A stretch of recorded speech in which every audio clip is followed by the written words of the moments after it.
Gorgeous night for baseball here at the Big A. The Angels coming off a series win against the Atlanta Braves, and tonight they kick off a 4-game set against the division rival Oakland Athletics. Hi everyone, from inside the Big A, we welcome you back to Angels baseball here on My 13. I'm Victor Rojas, along with my partner Mark Gubza. And over the last week and a half or thereabouts, the Angels offense has struggled. There's no question about it. But that 9-0 shutout victory on Friday kind of sparked the ball club. Even though they were quiet on Saturday, came back to life once again Sunday afternoon. And the two guys in the middle part of the order doing the damage, Bobby Abreu and Torii Hunter. That's exactly right, Victor. They've been looking for that type of production at number 3 and 4 spots in the lineup for quite some time. And Bobby Abreu is starting to drive the ball exceptionally well. 4 for 9 in that series against Atlanta, including 4 RBIs. That double yesterday tied him with Lou Gehrig for 32nd on the all-time list. That consistent. But Torii Hunter driving the ball himself, hit a 2-run home run himself. Getting the ball extremely well with 5 RBIs in this last 3 games. That's the important thing. So you got 9 RBIs out of those guys, and of course 9 for 12 hitting the ball extremely well as far as getting on base and getting the RBIs across. Well, one guy sitting there going, hey guys, save some of that for me, is Jared Weaver. He's towing the slab for the Angels tonight, looking for his first win in the month of May. He'll be opposed by Josh Outman, the spot starter for Oakland. Just about ready for baseball. Sit back and relax. Line-ups at first pitch when we return.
Angels baseball is brought to you by Jack in the Box. Right now at Jack in the Box, get the new bourbon barbecue steak grilled sandwich at participating restaurants.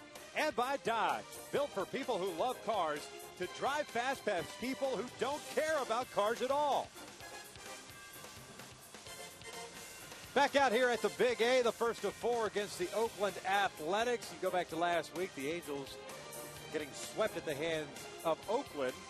Get that come from behind victory Monday, and of course that 14-0 shutout. And the Angels, though, however, coming off that winning 2 of 3, I should say, against the Atlanta Braves and trying to carry it over. Not only that, trying to support Jared Weaver, Dan Herod, Urban Santana, and Yoel Pinheiro. Those are the 4 guys that the Oakland A's are going to face this week. Well, the bottom line with Jared tonight, just go out there and just think of what you can do yourself. Go out there and attack the strike zone with your fastball, then start utilizing your big curveball, your changeup, slider. Throw a 0 up in the first inning and hope. I really feel tonight's the night where he's going to get some early offensive support, then all of a sudden be aggressive again like we saw a few games back in which he threw the first 15 batters he faced. All 15 he threw first pitch strike against them. Well, Jared just about ready to take the field here. The lineup cards have been exchanged at home plate. An interesting umpiring crew. You got 2 guys that are call-ups. A veteran behind the plate, Kerwin Danley and Paul Nauber. We'll run through those lineups or the umpire assignments here momentarily. We'll take a look at Bob Guerin's lineup, though. The Oakland A's, 4th in the American League West, just 2 games back of the Texas Rangers at 22 and 25. Have Coco Crisp leading things off, playing center. Derek Barton is at first base. Ryan Sweeney gets a start in left field. Hideki Matsui is the DH. Connor Jackson will be playing in his 5th game, first start ever in the big leagues, at third base. David DeJesus gets to start in right. Kurt Suzuki's doing the catching. Andy LaRoche giving Mark Ellis a night off at second base. And the shortstop batting 9th is Cliff Pennington. Jared Weaver's on the mound for the Angels. We've talked about him, that start that he had in April. 6-0 in that .99 ERA. But since then, 0-4 in the month of May. Overall, 6-4 and a 245 earned run average. Well, I think if you're Jared, you just reflect back on what you did and how you accomplished it, throwing that shutout against the A's back on April 25th, in which you threw so many good fastballs, both elevated inside, and then you cut the fastball away. The stuff is still there. He complained a little bit about a dead arm period, but still the velocity seemed to be there. It's just that trust back in your fastball. Certainly that last game out there, he looked like he had better trust in his fastball. Let's take a look at the Angels defense presented by Ram. Reggie Willits gets the start tonight. He's in left. Peter Borges in center. Torrey Hunter at right. Got Callaspo, Ibar, Izturis, Trumbo from third to first. And Jeff Mathis back behind the plate. Torrey out there in right field, 9-time Gold Glover. The reality is right now with Jared, is going to be throwing that fastball away. So there's going to be some fly ball action to the outfield, especially with Torrey Hunter, who's been covering some very good ground to get back to the wall. And, of course, very aggressive as far as charging balls in front of him. The one thing that can be said about Jared and his struggles in the month of May, he has gone at least 6 innings in all of those starts. The losing streak started in Boston back on May the 2nd. That 13-pitch at-bat to Dustin Pedroia kind of started that ball rolling for Jared Weaver. Gave up 3 earned runs there. Gave up 3 earned runs his last time out. First pitch swinging is Coco Crisp. And it's no balls and 1 strike. Just one nugget, too, on that Dustin Pedroia base hit. I just saw this today. Pedroia has not had an RBI since that at-bat. 72 at-bats since that base hit against Jared Weaver on that 13-pitch at-bat at Fenway. As Weaver evens the count here. 1 ball, 1 strike on Coco Crisp, hitting .270 on the year. Couple of home runs, 16 runs batted in. Coco's been hot of late. Had a very good series against the Angels last Monday and Tuesday at the Coliseum. Callaspo playing in at third as Chris swings and misses on that breaking pitch. 1-2. And that's one pitch that could be very effective against Coco Crisp. That big, slow curveball, even a changeup, because he's all about timing. He tries to get the bat head out quick on a fastball. Key is keeping him off base because he's a guy with 14 stolen bases, creates so much havoc on the base pass. 1-2. Missing inside. 2 balls, 2 strikes. Coco had a 2-for-4 game on Monday. And then on Tuesday, that 14-0 shutout went 3-for-4 before being lifted for a pinch hitter. A couple of RBIs, a couple of doubles. Probably the hottest Athletic right now offensively for Bob Guerin. 2-2, down and away, and it's a full count. Oakland's taken a couple of hits on the pitching side of things, especially on the starting rotation side. Last week we told you Dallas Braden's out for the year, having surgery. Since then, Brandon McCarthy, Tyson Ross being put on the DL as Cripps works the walk. A leadoff walk to start this ball game, puts a man on for Derek Barton. Certainly not something you don't want to do with Coco Crisp, because now all of a sudden your attention goes to him at first. You got to speed up your delivery, throw over the first, slide step. Probably a few more fastball that you would normally want to try to do also. Here's Barton hitting .218. No home runs, 12 runs batted in. He's the first baseman. Got off to a very good start this year, but he's really been rather cold since the middle of April as he takes a strike on the off speed. Just a 188 average since April 16th for Barton after starting off those first couple of weeks with a 292 average. Coco generally likes to go in the first or second pitch. Now Mike Scioscia has the option now because we've got ahead of the count to be able to throw a pitch out now. Pretty good lead for Crisp over at first. Barton takes a strike and it's 0-2. Well, I like that quick pitch. Him and Dan Herron have utilized that very well as far as negating the running game. Hold the ball, throw off the timing of a base runner, then all of a sudden you go a quick pitch to him. Not only you throw the batter off, you throw the timing of a good base stealer off also.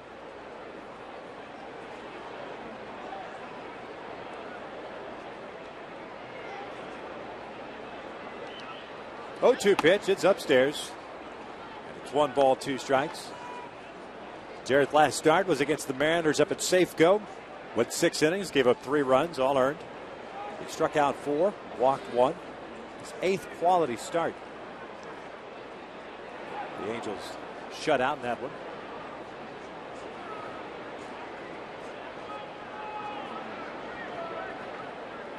Quick throw over to first. Crisp is back. 14 stolen bases. Been caught stealing 5 times. The A's overall with 32 bags on the year. Pardon me, 37 bags on the year.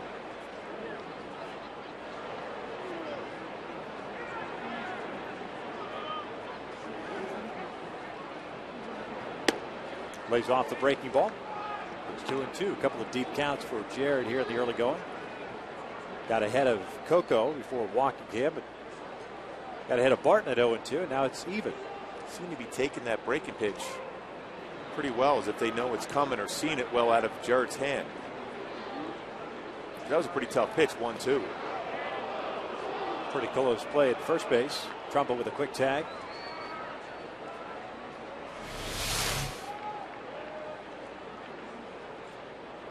It's all about throwing off the timing of a runner. Sometimes Jared holds the ball and throws over. That was a quick throw over to first base.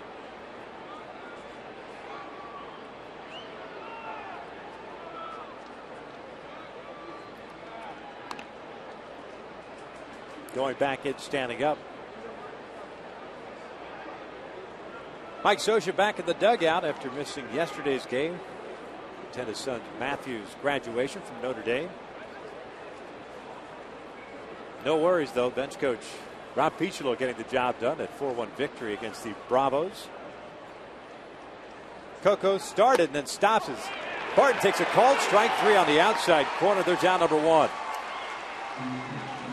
Boy, perfect spot for that fastball. Barton is a guy that likes the fastball on the inner part of the plate. Has a difficult time hitting that fastball away. Perfect location, outside corner at the knees. The veteran Kerwin Danley calling the balls and strikes tonight. I mentioned him. Vic Carapazza is at first base. Corey Blazer at second base. Paul Nauert is over at third. So Nauert and Danley, the 2 veteran guys on this staff.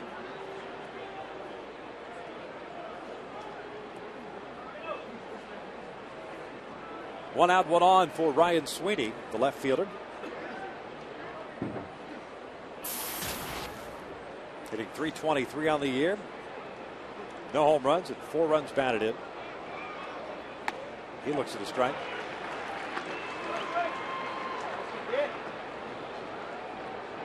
Sweeney is a guy, left-handed batter, which is an unusual thing. Does hit in a lot of double plays. So you might see Chris going here in this pitch right now. A lot of ground balls to second base for Sweeney.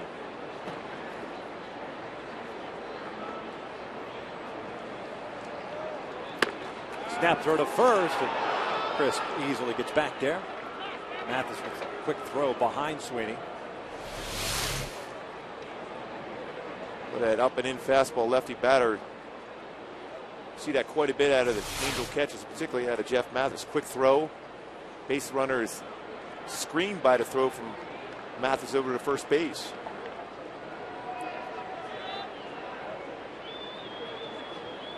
One pitch. Strike on the outside corner.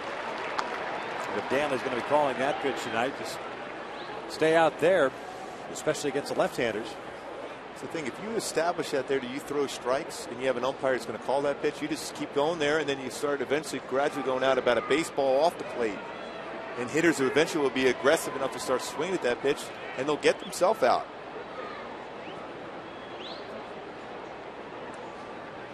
Got him with a breaking pitch. Down goes Sweeney. 2 outs. Back-to-back strikeouts for Weaver after the leadoff walk. Boy, great break to that slider. Stayed on top of that well. Great rotation of the baseball. Sweeney cannot hold off because of the fact that Jared's been around the zone against him. A couple of fastballs away, and that slider down and in. Here's Hideki Matsui, the DH. 234 start for him. 3 home runs and 17 runs batted in. As good as Oakland's pitching staff has been this year, their first best ERA in Major League Baseball at 2.87. Their offense has struggled. Matsui takes a slow breaking pitch in there. They're 12th in the American League in average. But that being said, you go back to the last 2 games that these 2 teams played, and Oakland racked out 26 hits combined in those 2 games at the Coliseum. A lot of comfortable swings. Yeah.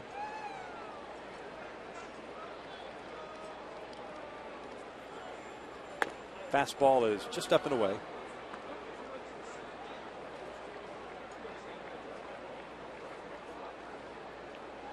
The count is even at 1 ball, 1 strike. Kevin Kuzminoff a little dinged up. He's been off to a slow start offensively and defensively. No Mark Ellis tonight.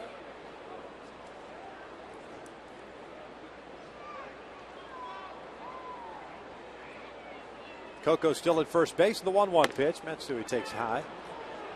It is 2 balls and 1 strike. Well, Jared's done a nice job as far as not giving Coco Chris a good feel when he's going to throw the first, when he's going home. He's holding the ball well. You ask any great base stealer, they can't stand when a pitcher holds the ball. Even the best of all time, Ricky Henderson, hated when a pitcher would hold the ball more than 3-4 seconds. It stops him from getting momentum going towards second base.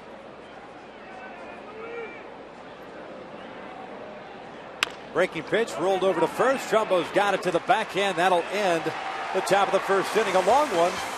After the leadoff walk, a couple of strikeouts and a grounder. Angels coming up at the bottom of the first, scoreless.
The top of the first inning, we'll take a look at Mike Scioscia's lineup and try to provide some runs for Weave in this one. Meister Suris leading things off at second. Eric Ibar's the shortstop. Bobby Abreu bat third. Service the DH. Torrey Hunter, the cleanup man, picked up his 5th home run of the year.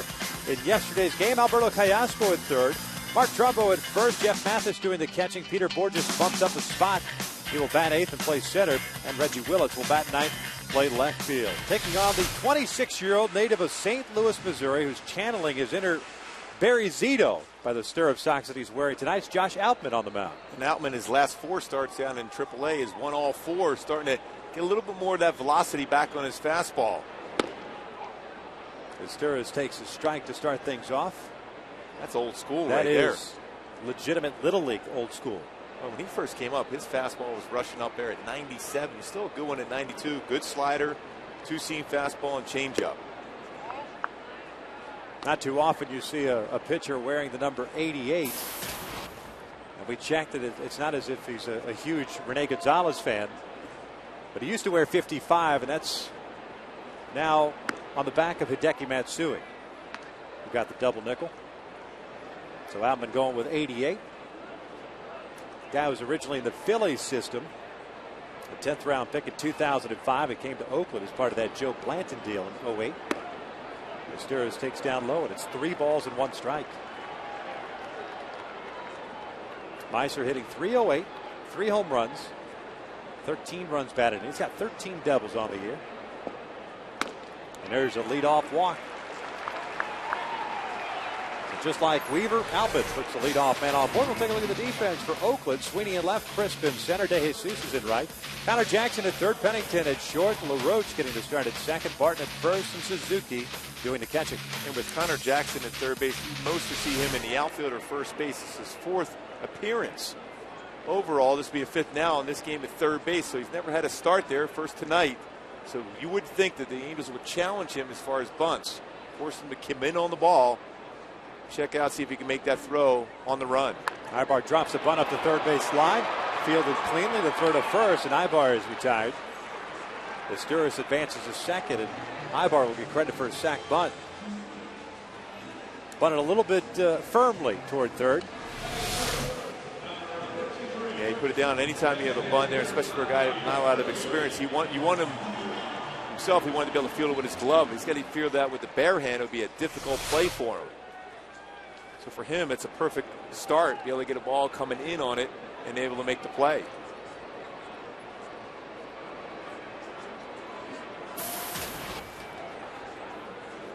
There's Bobby Abreu, who steps up with 1 out, a man in scoring position. The Angels with their victory yesterday, an even .500 mark at 24-24. Half game back in Texas at the start of the day. Texas has shut out the White Sox tonight. Bobby takes a strike. The Rangers getting Josh Hamilton and Nelson Cruz back in their lineup. Both of those guys hitting home runs off John Danks.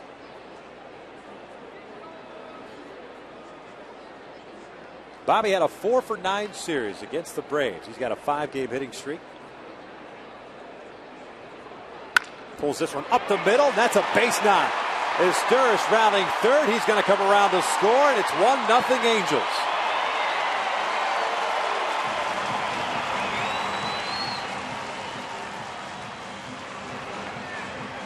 RBI number 21 for Abreu. We talked about him in the opening, how he's starting to get that swing back, that productive swing, going right back up the middle. Early in the season when he was struggling, he pulled that ball right to the second baseman. This time stayed back, hit it hard for a base hit, RBI up the middle.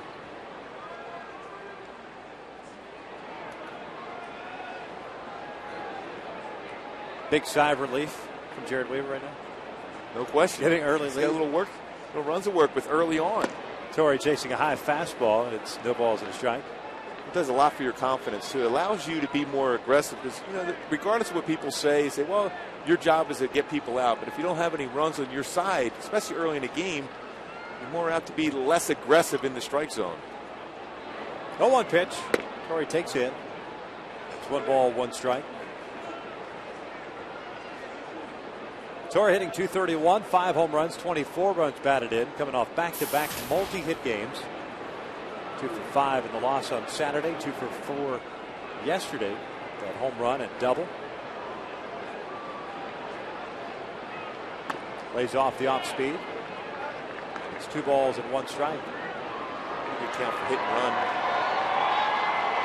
Not quite sure numbers are as far as Outman's move. About an average move to first base. Might be more apt to have a hit and run here now with a 2-1 count. Down low. 3 balls in a strike. Kurt Suzuki's done a heck of a job behind the plate, throwing out would-be base stealers.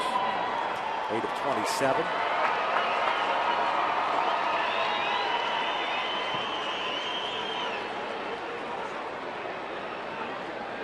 (3-1). It's a walk. Second walk of the inning for Albin, and when you go back over his numbers in the minor leagues this year, he's working his way back from Tommy John surgery. That's the one thing that stands out. A lot of walks for a guy that used to be a power type of pitcher who racked up some strikeouts, but coming back from Tommy John surgery, which he had in the middle of 2009, still kind of getting a feel for it. You look at his, 8 walks over the last 2 starts down in the minor leagues, even though the wins are there and he's not giving up a whole lot of runs, has been able to work out of those jams in the minor leagues, not necessarily in the big leagues. Well, the big thing is, too, is that when you don't have, you just don't feel aggressive enough, and you've been off for such a long period of time, especially in the major leagues, you kind of doubt yourself as far as where you will be willing to challenge hitters in the middle of the plate and trust movement. Teoscar takes down low. Albin in the minor leagues this year, 4-1 record, of 4.78 ERA, but much better of late. Got off to a slow start, but the walks have crept up on him. He's issued 2 here in the first. 1 is scored. Abreu with an RBI single. Alberto fouling one back. Albin took something off there. It's 1 ball, 1 strike. And the key for Ron Romanek, the pitching coach for the A's, what he tries to do is convince him, hey, your arm is 100%. Now you just have to trust yourself as far as working down in the strike zone. He's utilizing more of a 2-seam fastball. When he first came up with that 97-mile-an-hour fastball, it was a 4-seam fastball up. So he's thinking the lines of sink and pitch to contact to be able to go deeper in the game. Abreu at second, Torrey Hunter at first. 1 out here in the first inning. 1-1 to Alberto. He shoots one in the air down the right field line. De Jesus drifting over. Abreu's tagging at second. He's going to try to go to third, and he is in there safely. So the Angels now with runners at the corners and 2 outs, and Mark Trumbo coming to the plate.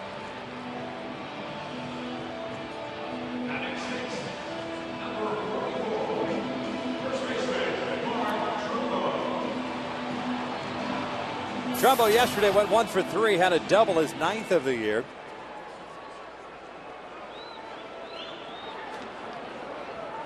Had a 3-hit game Friday night.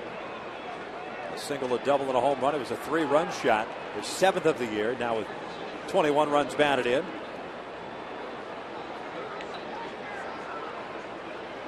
Takes a fastball on the inside corner for a strike. And that fastball had good life on it, 93. The only fastball Trumbo's going to see on the inner half.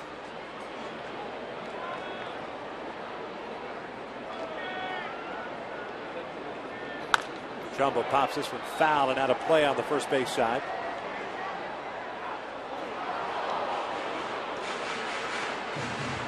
And Mark in the hole here at 0-2.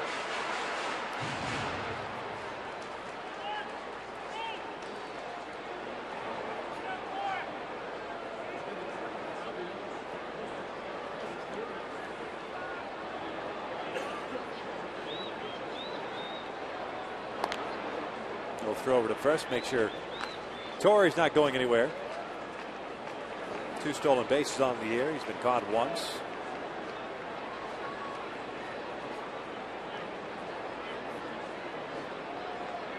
And that was in the first inning of Saturday's game. 0-2. Go upstairs to the fastball. And it's 1 ball, 2 strikes, 3 straight fastballs. Josh Outman here, Mark Trumbo. Bobby Abreu over at third base. He had the RBI single to put the Angels up 1-0. Torrey takes off. The off speed is lifted in the air down a left field line. Sweeney drifting over. He is there. That will end the first inning. The Angels strike first. They get a run on a hit, leave 2 on. 1 in the books, 1-0 Halos.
Continue here, the Angels' 50th anniversary season. Tony Phillips, former Halo, former Oakland Athletic, throwing out the first pitch today. Keith Tarda, the equipment manager for the Angels, catching that first pitch. And it's our pleasure to welcome in the former infielder Tony Phillips to the booth. Welcome, man. Thank you. That's nice to be here. Terrific first pitch. I was a little nervous there for a minute, but I got through it. Did Tarda throw down any signs for you?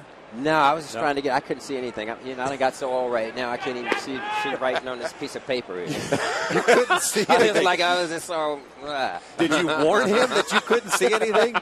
Say, dude, I have no idea where this is going. I really don't. I'm talking about, my eyes are really bad right now. You did your best Floyd Percival this year. I can't see the sign. You're not going to be able to lose. I can't expect too much at 52 anymore. It's got to be nice to come out here and ceremonial first pitch.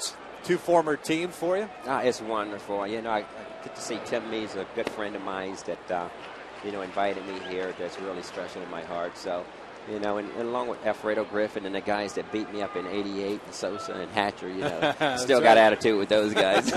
It was hard to shake those guys' hand today. I bet. So, Tony, we think about the way the game is played. We talked about, seeing a lot of pitches. But when you were playing, you were a guy that 4, 5, 6, 7, 8 pitches every single at bat. You see that talk about now in baseball, but you were way ahead of your time as far as that.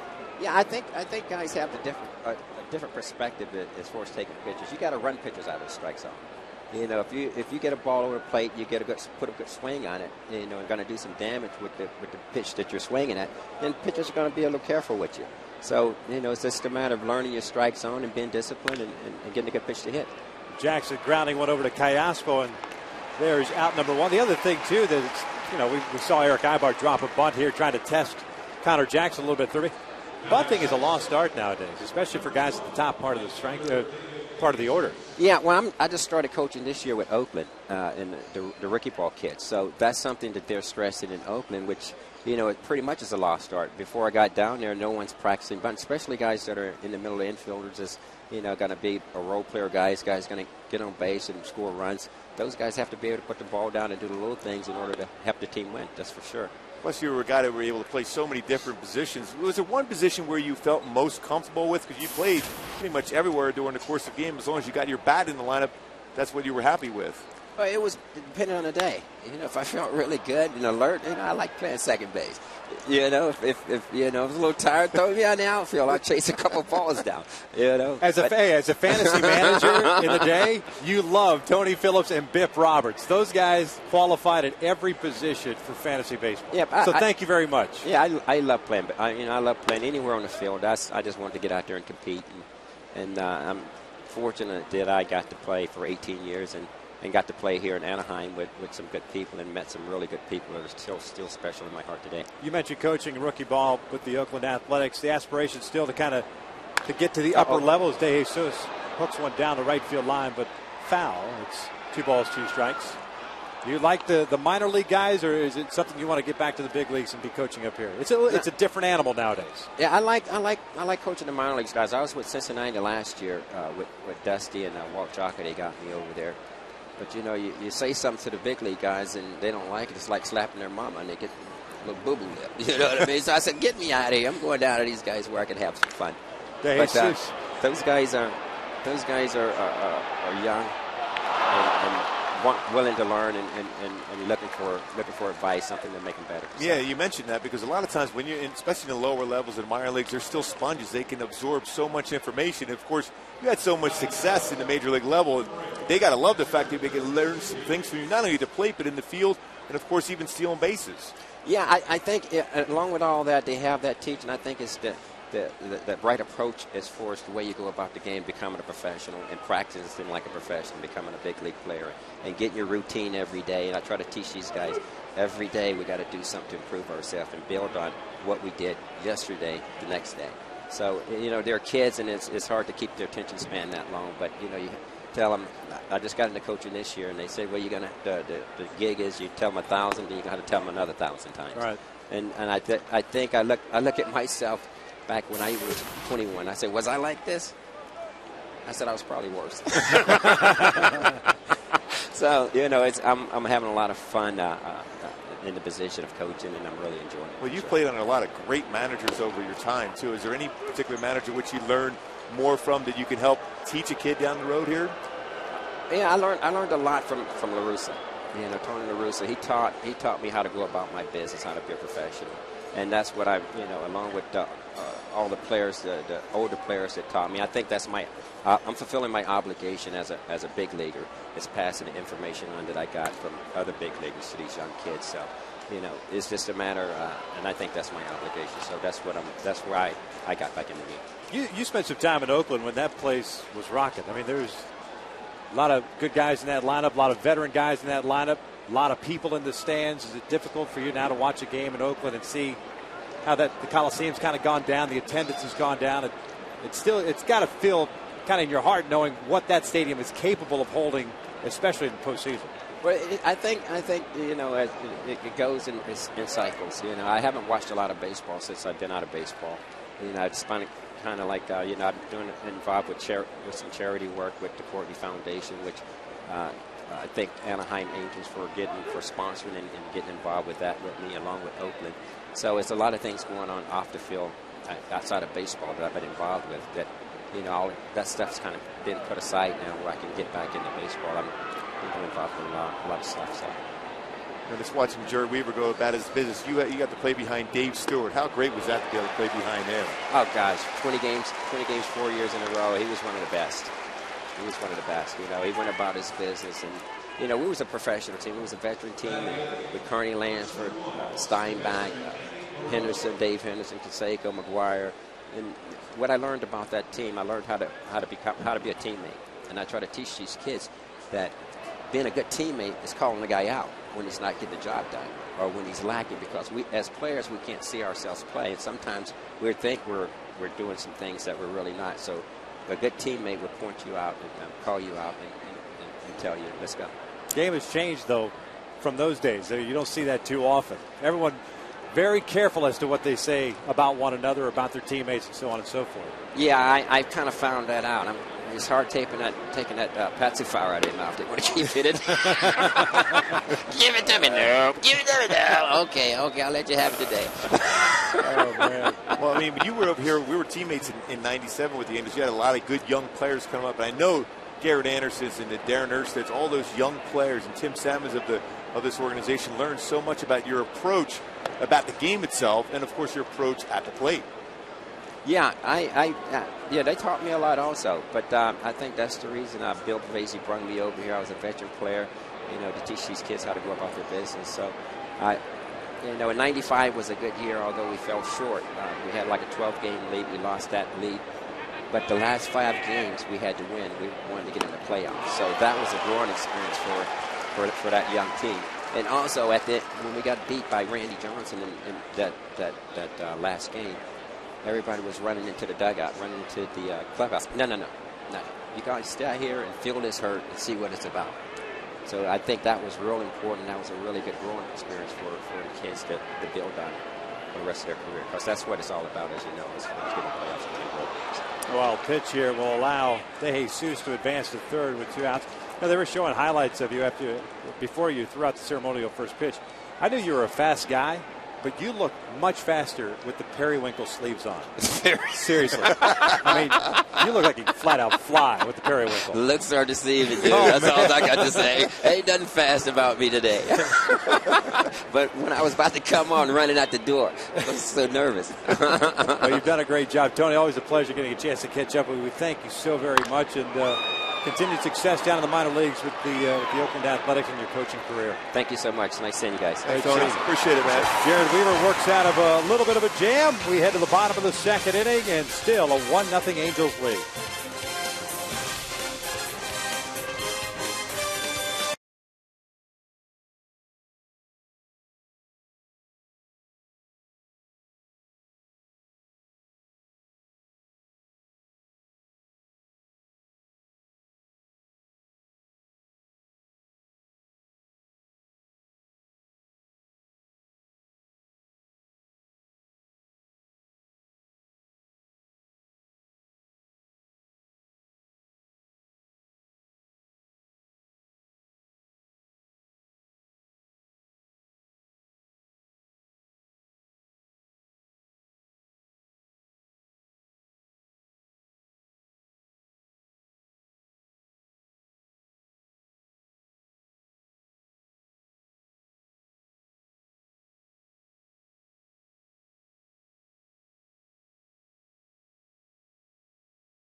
Nothing. Good look at Howie Kendrick.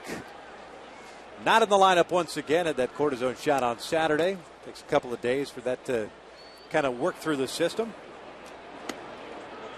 He had a pretty good smile on his face today, walking by him and talking to him briefly before he went out to do stretching and get ready for batting practice. I think he's getting close again, which is important to get him back in there. Batting average of 322. That great game he had before he got hurt trying to steal second base. Yep. The Angels setting up Mathis, Borges, and Willits here. 7, 8, 9 against Josh Outman. No strikeouts, 2 walks in the first. He gave up that base hit to Bobby Abreu. Jeff fouls it back, and it's 1 ball, 2 strikes. Our thanks again to Tony Phillips joining us here in the booth. Well, he was the guy that, you ended up throwing 6, 7, 8 pitches. It seemed to be every single at bat against him. And I'm in his book. I know he took me deep one time for a home run. I didn't want to mention that because I didn't want to dwell on that too often. Another foul ball back, and it's 1 ball, 2 strikes. Tony 9 for 57 against you in his career. 2 home runs. 2 home runs. Yeah, you're in his book twice. Well, I don't want to embellish and expand on that. If I could. And Leo Gomez took you deep. I'll take the 9 for 57 though. 1-2 pitch. Goes to the off speed, misses low, and it's 2 balls. I always 2 tell strikes. him it was a changeup too. Yeah, I'm sure he appreciates He that. run down the line. It wasn't a changeup. I said, well, I think it was. So get over fastball. 2-2 to Mathis. Pops this one up. Pennington, the shortstop, going out. 1 out. So 3 in a row retired by Josh Outman after walking Torrey Hunter. All 3 via the fly ball. And it brings up Peter Borges, batting in the 8th spot. Reggie Willits gets his start in the 9 hole.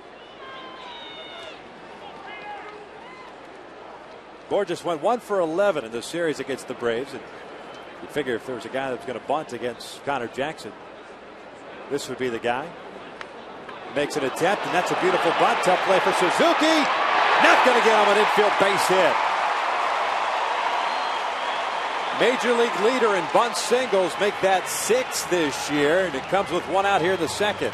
Boy, Suzuki did about everything you can do to be able to make a play. All kind of checked up, kind of like your sand wedge going in and approaching Augusta.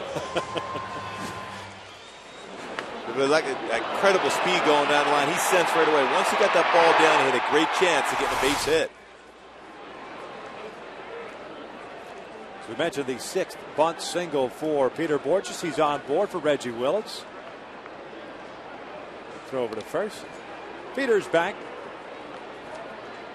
4 stolen bases for Borges. He's been caught 4 times. We've seen a couple different moves by Outman over to first. Neither one of them so far or above average moves yet. You might be able to save that one, but if you're Borges, you got to think of lines. You got to try to steal. Another throw over there.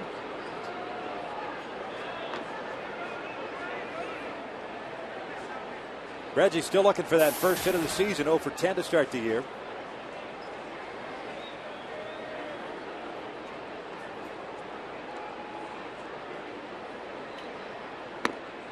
Shows button, takes a strike. Reggie didn't think that pitch was a strike. And it is 0-1.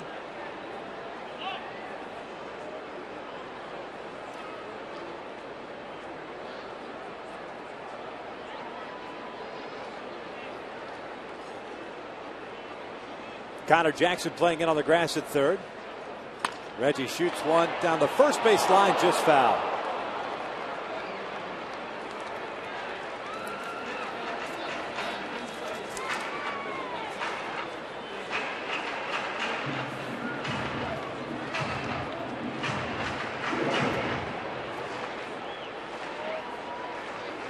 Outman ahead of the count at 0 balls, 2 strikes.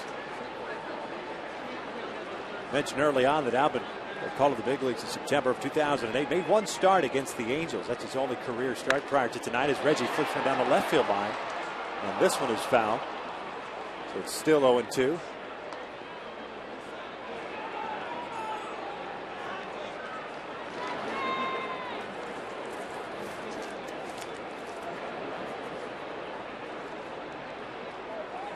in that start against the Angels on September 18th, 08. He went 4 1/3, gave up 3 earned runs and struck out 4. Got off to a good start for Oakland in 2009. It's down to the dirt. 1 ball, 2 strikes. Pitched in 14 games. Made 12 starts for the A's. Went 4-1 with a 3.48 ERA. Then all of a sudden, done. Tommy John surgery. Missed all of last year. And it takes about generally around 12 to 18 months to really get back to where you have a good feel for all your pitches after coming back from the Tommy John surgery. Reggie fouls it back, and it's still 1-2.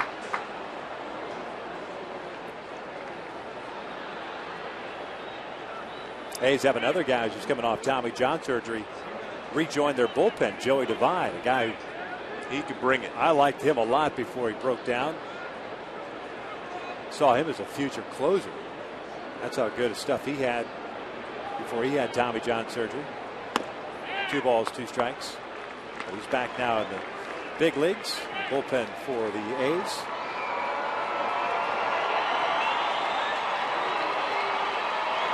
Oakland's bullpen, not bad, but not as good as their starting rotation. Their rotation, 17-14 with a 2.67 ERA.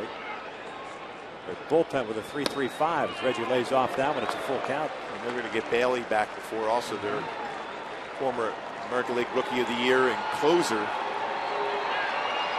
I still think that's going to be one of the strengths for Bob Guerin, his bullpen, before all said and done this year, along with that starting rotation. Borges takes off a 3-2, chopped over to third, backhanded by Jackson. Low throw and the stretch by Barton, who has the dig out of the dirt. 2 outs. Borges in scoring position now for Meister Sturis. Pretty good backhand, too, for Connor Jackson. That's not an easy play to make. Got to gather yourself and make that throw when you're not in good throwing position. So he's shown some pretty good skill so far coming in on the ball and on the backhand. Well, even though he hasn't played a whole lot of third base at the major league level, there have been some rumblings that the A's would like to find some sort of way to get him some action over there at third base on a more consistent basis. As Meister swings and misses, and it's 0-1. Kuzminoff, the everyday third baseman, in the second year with Oakland, hitting just 198. He's committed 7 errors this year.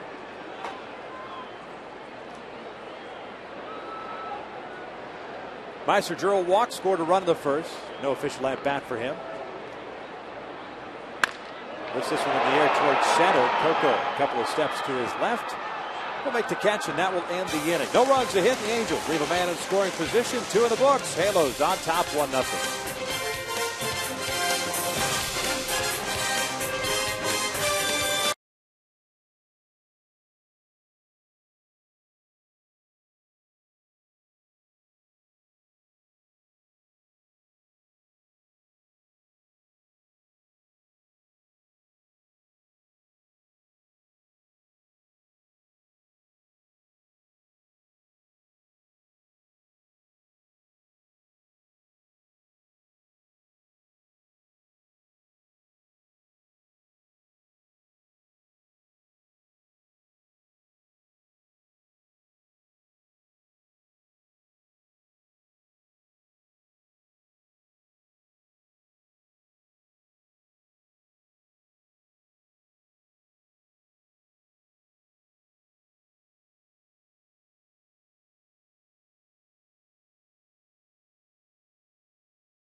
Of 1-0.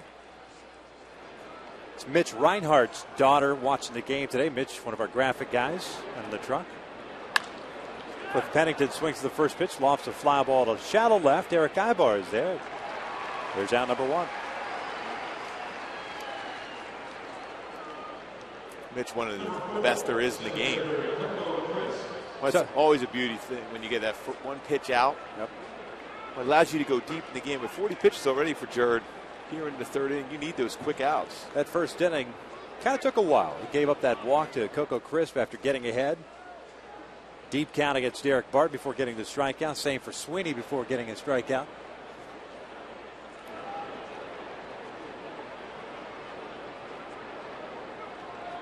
As Coco takes down and away. Jared with 3 strikeouts, 1 walk. The 1 hit, that was a 1-out double by David DeJesus in the second. He was stranded over at third.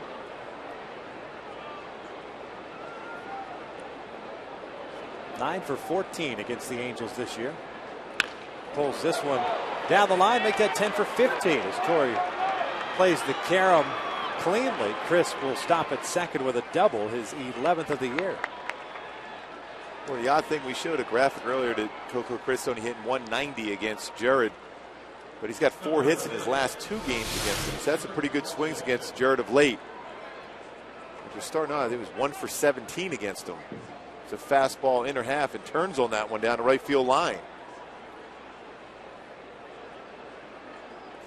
So second straight inning, the A's have a double and a man in scoring position.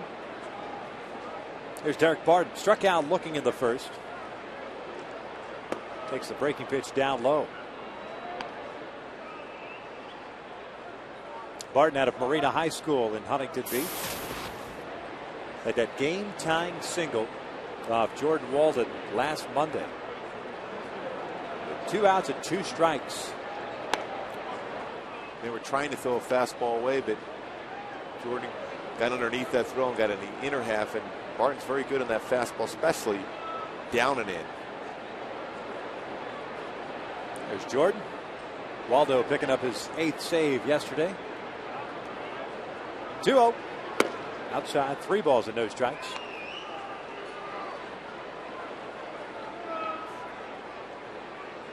Ryan Sweeney's on deck. Strikeout victim himself in the first inning.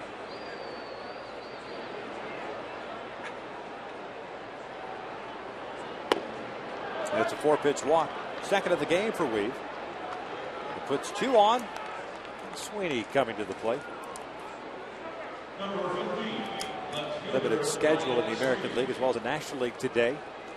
Mentioned the Rangers shutting out the White Sox. Seattle was ahead early against Minnesota, but Twins have battled back. They're up 7-4 up at Target Field. That game at the top of the 8th inning.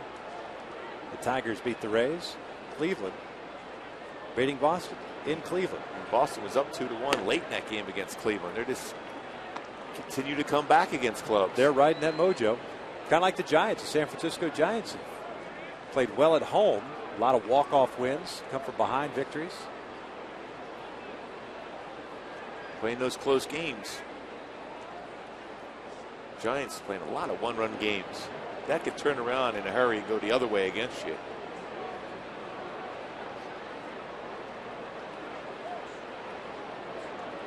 Pretty cool hat. Yeah, no doubt.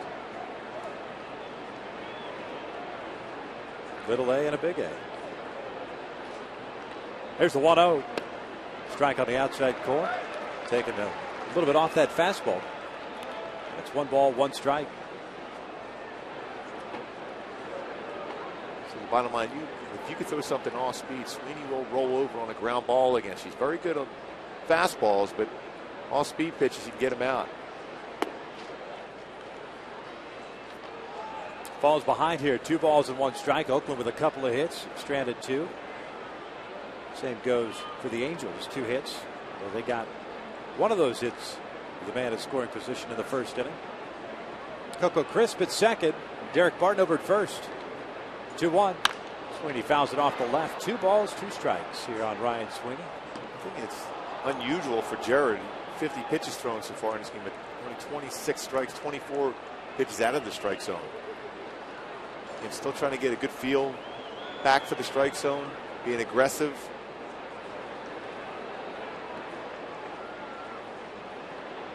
115 pitches his last start. 2-2, breaking ball in the dirt. He goes up the line, and nobody can advance. Try to get Sweeney to chase that breaking ball as he got him to in the first inning for the strikeout. Good job by Mathis to be able to block that ball and keep it in front of him. Overthrew that slider. Squared up his body and hit around the shoulder and up off the face mask. Still reacted very well to be able to keep Coco Crisp at second. 3-2, fouled off to the left. Trying to sneak that fastball on the outside corner. A tardy swing by Sweeney. The count remains full at 3-2. Willett shallow and left. Borges shallow at center. And shading Sweeney the opposite way as you see Godzilla on deck.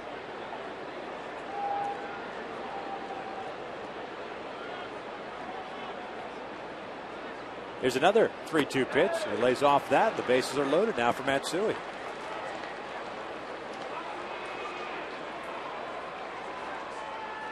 Third walk of the game to go with the 3 strikeouts.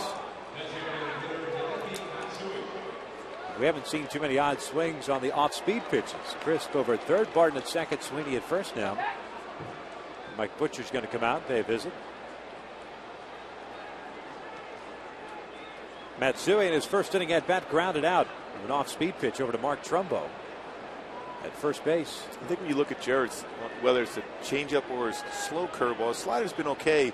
He seems to be slowing down his arm enough where the hitters can react to either taking that pitch or still able to track it enough. If it's into strikes, then they'll swing it. If not, they're letting that ball go down in the dirt.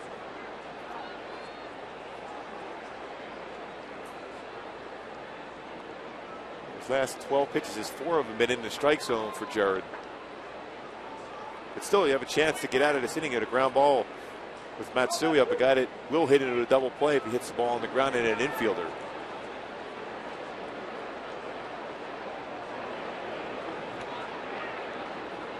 First pitch, fastball is in there for a strike. That conversation by Mike Butcher involved something to the effect of, you got a pretty good fastball, you got pretty good life on it. It's been 90-91, which is very good. Get back to it a little bit. Yeah, getting away from your, again, whether you feel great with your fastball or not, it doesn't matter because you've still got good velocity on it. It sets up that pitch. Exactly.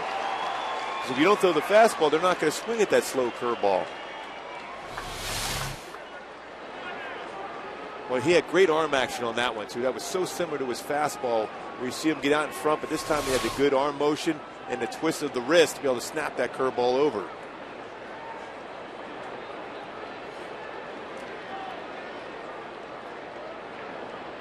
Oh, 2. You're going to chase another breaking ball. It's 1 ball, 2 strikes.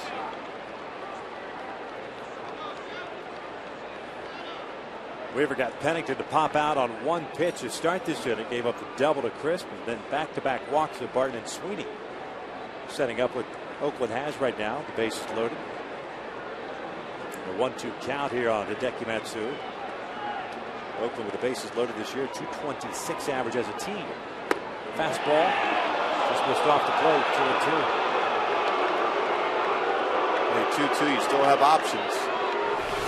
You throw your off-speed pitch. It's a 92-mile-an-hour fastball just off the corner.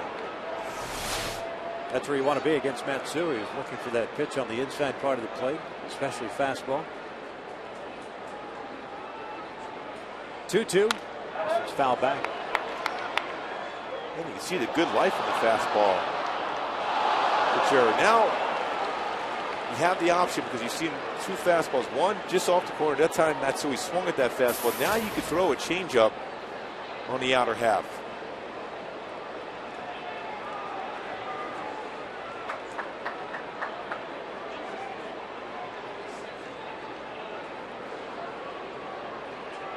Nineteen pitches thrown by Weaver here in the 3rd inning.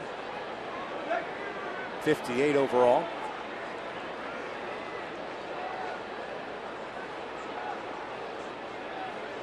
Changeup popped him up. Shallow center. Might be deep enough to score. Crisp has got good speed. Peter makes the catch. The throw's going to go to 3rd. This game is tied up at 1. Sac fly by Hideki Matsui as he picks up his 18th run batted in. But there are 2 outs.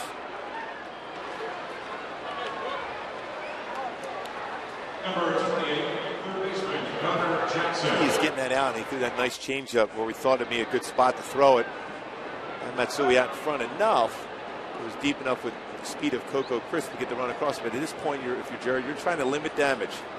Trust the offense to come back and score for you later in the ball game here. You get through this, we're only giving 1 run allowed. Connor Jackson steps to the plate now with 2 outs. It's Barton at second, Sweeney at first. Breaking ball is in for a strike. Jackson grounded out to Alberto Callasco in the second inning, so he's 0 for 1. Former Arizona Diamondback.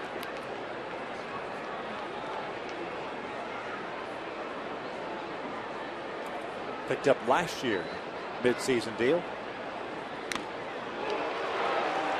0-2.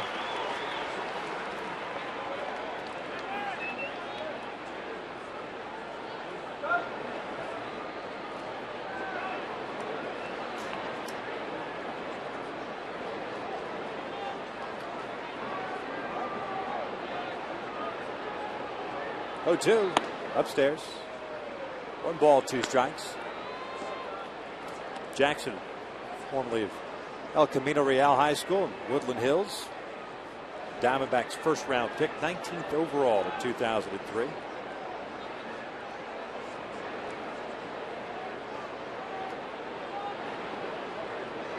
Breaking pitch hit in the air toward left center field. It's hanging up for Borges, who makes the call of the catch.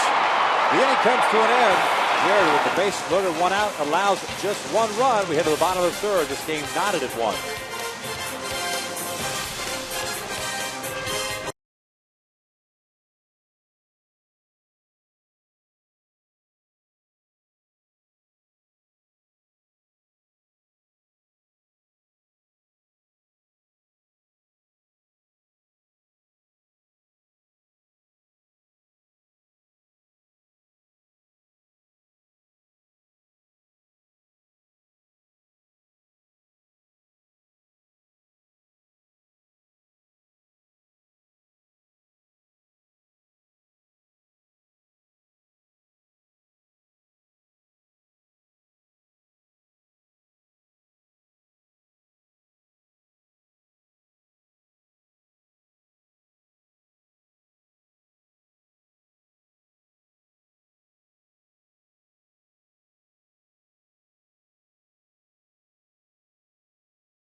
The Angels setting up 2, 3, and 4 here against Josh Outman, Ibar, Abreu, and Hunter. Ibar, no official at bat for him. Had a sac bunt his first time up, moving Asturias into scoring position. Eric yesterday went 1 for 4, 3 for his last 25. Batting average dipped down to 309. A couple of home runs, 14 runs batted in. He's got Jackson playing on the grass at third. There's a bunt up the third base line, and that is foul.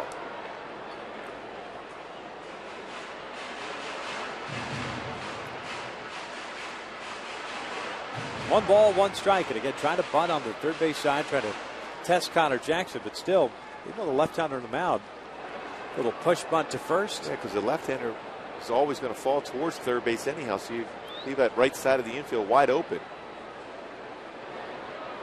1-1 pitch. It's down low. 2 balls and a strike.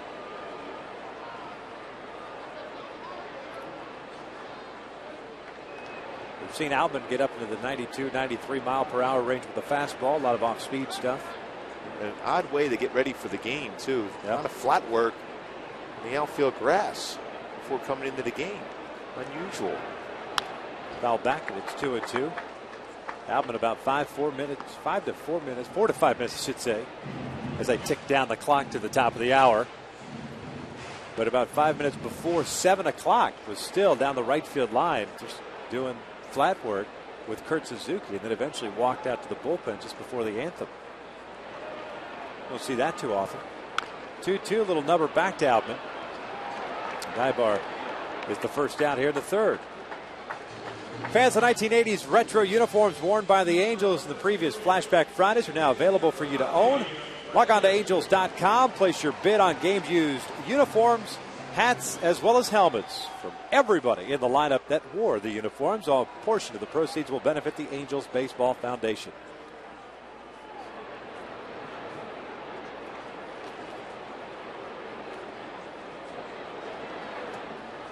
One out, nobody on for Bobby Abreu. Had the RBI single in the first inning, pick up his 21st run batted in. The fastball is up and away.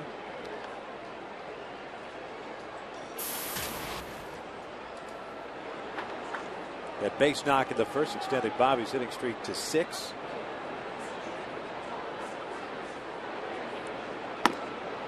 You saw that stat there debuting with the Houston Astros. The Astros for a long time had a huge presence in Venezuela.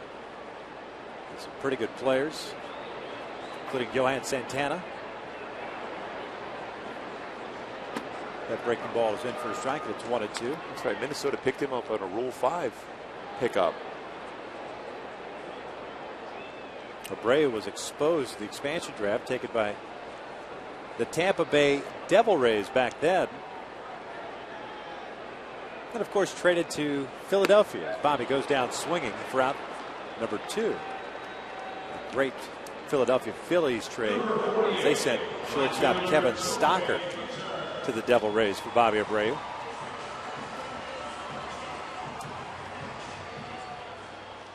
First strikeout of the game for Josh Outman. You know you've had a great career when you've tied Lou Gehrig for 32nd all-time in doubles. Bobby yesterday tied the great Lou Gehrig. Torrey takes a strike. Torrey picked up a walk in the first inning, his 500th of his career. So no official AB for him. Outman looking for his first 1-2-3 inning. This one's found out a play on the first base side. It's no balls, 2 strikes. Torrey yesterday picked up his 5th home run. Put the Angels on top. Must be pitched inner half. He did a great job of turning on that pitch. Got some success as far as the long ball against Derek Lowe. Hit that one out yesterday.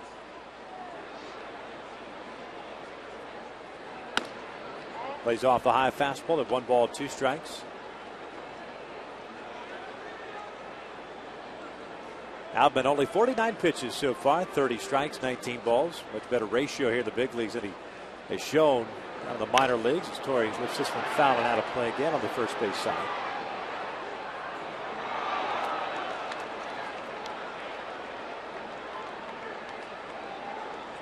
One of Outman's better breaking pitches he's thrown so far in the game. He's thrown a couple good changeups.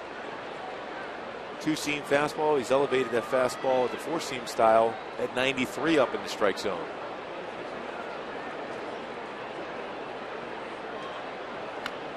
Plays off the breaking ball. They want an appeal. He went around, says Vic Carapazza. And down goes Torrey. Back-to-back strikeouts for Outman. We are through 3. This game is tied at 1.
Series against the Oakland A's. And tomorrow night, 7:05 is the first pitch. All fans in attendance will receive a Kendrys Morales right or left-handed bobblehead courtesy of Natural Balance.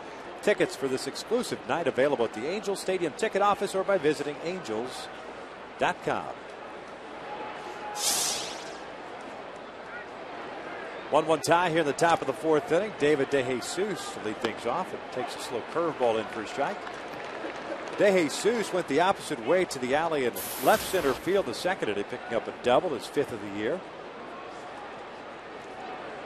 Good numbers in his career against the Angels. Most of that damage coming as a member of the Kansas City Royals. He pulls this one foul, almost impossibly. That ball's off the plate, and then he hit that ball up in the almost right behind field. him. Yes, the ball almost hit him on the hands, and he was still able to. I guess he's guessing fastball in. Ball had a chance of hitting him in the hip.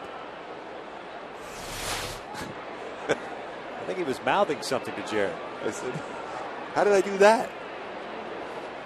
Off speed, got him swinging. Down goes DeJesus, and there's out number 1. Strikeout number 4 for Jared. Boy, after fastball in, curveball down and in. Great location of that pitch. At times it seems like Jared's caught in between the slider and the curveball. That one right there had great action to it. His arm was up in a good arm slot where it's not easy to detect which different pitch for Jared, either fastball or breaking ball. Suzuki takes a fastball downstairs. Kurt struck out swinging in the second inning. Got a couple of off-speed pitches and then kind of a defensive swing to strike out on a fastball. This one's pulled over to third, no lead by Callaspo. A big bounce over there. It came up and almost ate him up. It's a base hit for Kurt Suzuki with 1 out here in the 4th.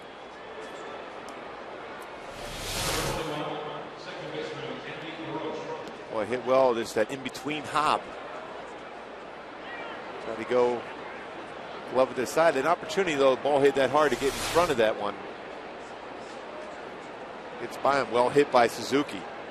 Alberto's comfort zone is to try to field the baseball to the side. At least that's what we've seen of him over the last year.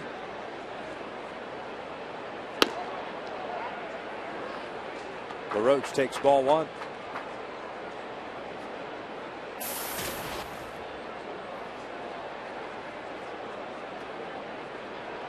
Dave LaRoche, 5th on the Angels all-time list for saves, 65.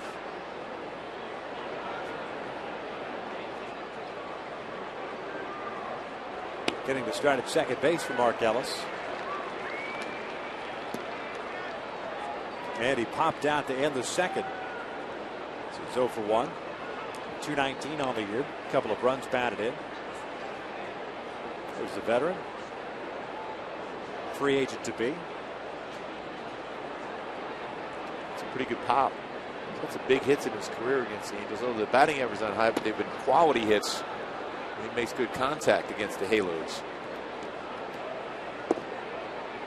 Jared falling behind here. 2 balls and 1 strike.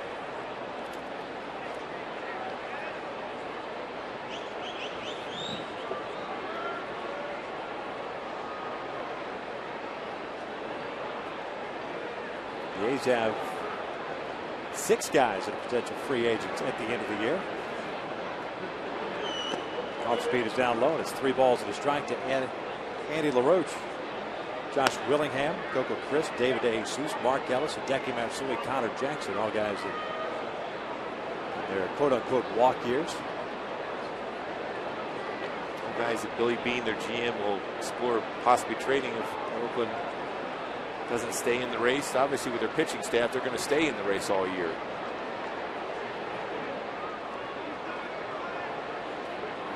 This one grounded over to third. Callaspo's got it. Feeds his Sturz. A little bit of a wide throw. The turn there is good. And it's an ending double play. No runs, a hit. Nobody left on. We head to the bottom of the 4th. This game still tied at 1.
Angels Baseball is brought to you by Dodge Ram. It's Ram Truck Month, so join the crew, be part of the team, and get to your Ram dealer for great deals on a great selection of Ram 1500 and Ram heavy-duty trucks. Tied at 1 here in the bottom of the 4th inning. Beautiful shot high above the Big A. The Angels with a run in the 1st inning. Oakland with a run in the 3rd. That's where we stand right now. Alberto Callaspo will lead things off here against Josh Outman. Outman has retired the last 5 in a row since giving up the base hit with 1 out in the 2nd. That was that bunt single by Peter Borges. 2 hits allowed by Outman. That single to center by Abreu in the 1st. Borges bunt single. Alberto hit a fly ball to right field in the 1st inning, so he's 0 for 1. Swings the first pitch, lost one in the air to shallow right center field. That's going to fall in for a base hit. Not sure if De Jesus perhaps lost it in the light or got a bad break, but it seemed to hang up there quite a bit. Callaspo was on board with a leadoff base hit. Yeah, if he comes in on that baseball, I think he makes the play. Kind of took the route of going back on the baseball. Stayed up there pretty long. Stumbled as he decided to go in on the ball or just try to play it into the single. And Coco didn't have a chance on it, just considering the ball was slicing away from him. The Angels get a leadoff man on board the first time since that 1st inning. There's Mark Trumbo, swings through a fastball. Outman really has just challenged Mark Trumbo with fastballs. He got him, hit that fly ball to left to end the 1st inning on an off-speed pitch, but after throwing several fastballs at him. He went 2 fastballs in, a fastball up and in, then the changeup. Comes inside, and that misses just in off the plate. It is 1-1.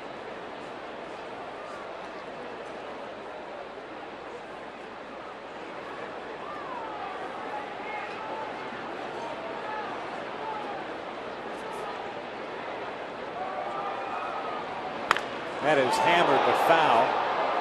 Just out in front of that one. Those fans down there, or up there I should say, very grateful for that experience because very few baseballs get up that way. Yeah, that's why the ball will end up going down below because they're not used to a baseball going there. It's a 1-ball, 2-strike count. Throw to first.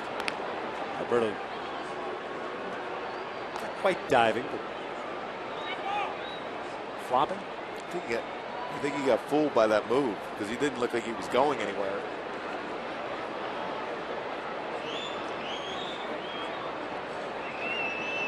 It's still a 1-2 count here on Trumbo.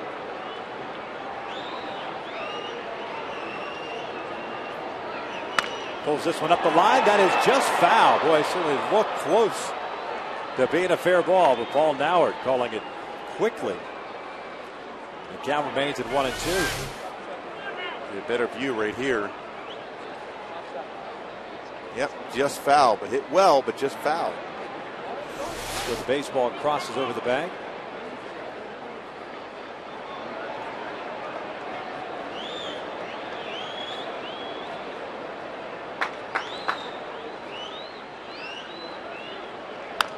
Foul back.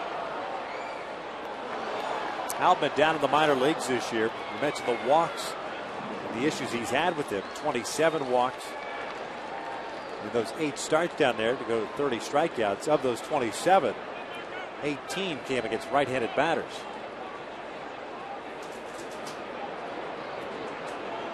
He's overthrown probably that slider down and in. This one fouled off to the right again. Still 1 ball, 2 strikes. So what, he's done a nice job as far as challenging right-handed batters with the fastball inside. Pretty firm too at 93. Yeah. Oakland over the years, their pitchers have been very successful as far as throwing fastballs inside against Angels hitters.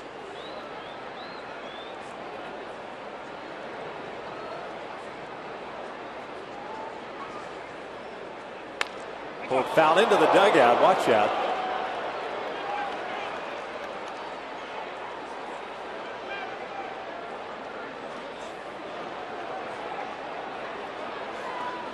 Good little battle here. Mickey's done his stretching. Still quick.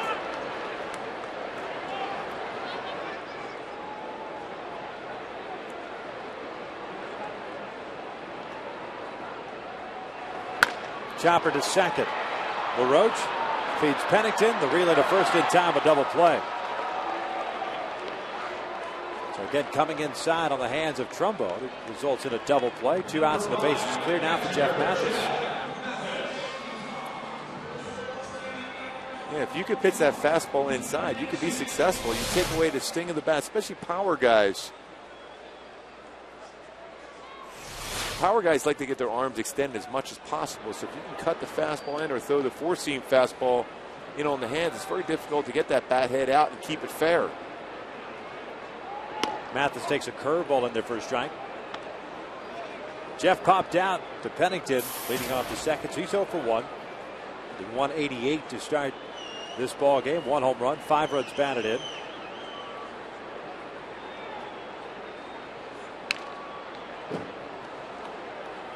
No balls, 2 strikes. Curveball away, changeup away. So against Atlanta, they stayed everything away, whether it's off speed or fastballs. It'll be important for Jeff to make that adjustment, get closer to the plate, challenge the fact that he might not necessarily go inside against you. Foul off to the right. Still 0-2.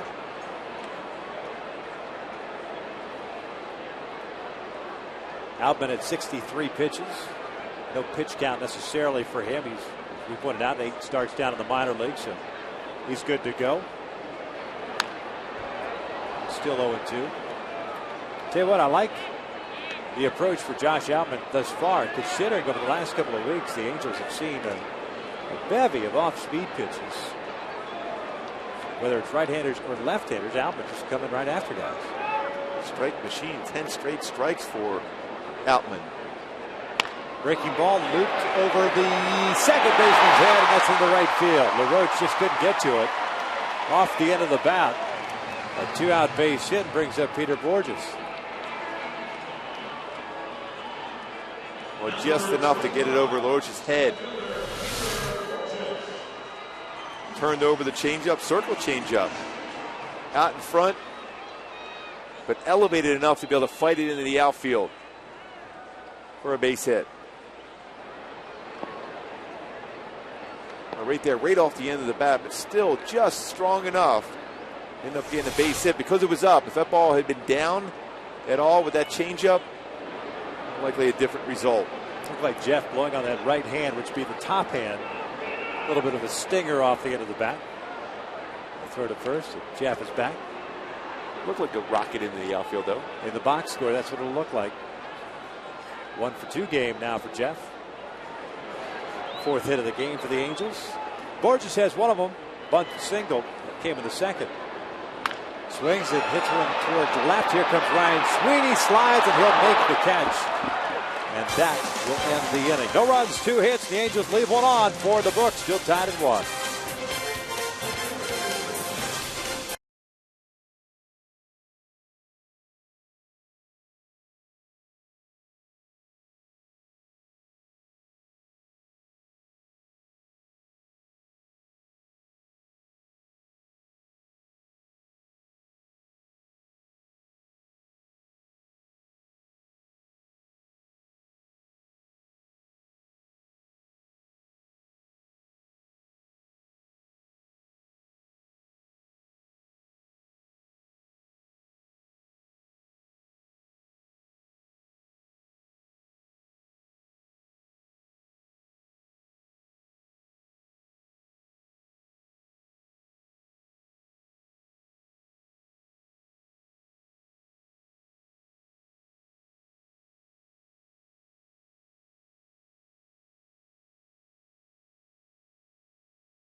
United 1.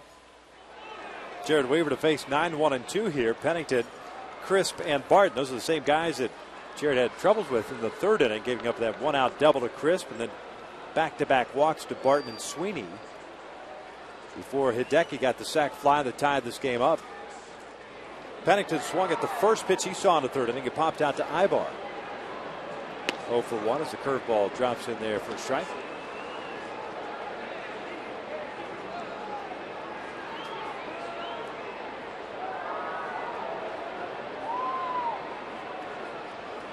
Showing Button takes down low. 1 ball, 1 strike. I just looked up to the scoreboard. Out of town scoreboard. Seattle is tied 7-7 against Minnesota that game in the ninth. That's the big surprise when Seattle starting to swing the bat a little bit. 7 runs.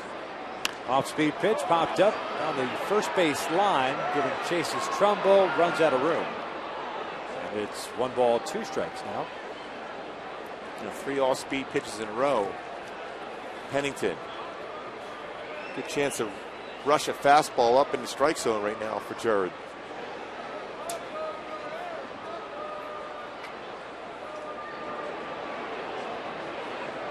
Go with a slider. Grounded over to the right side as Sturis to his left has it. 1 out.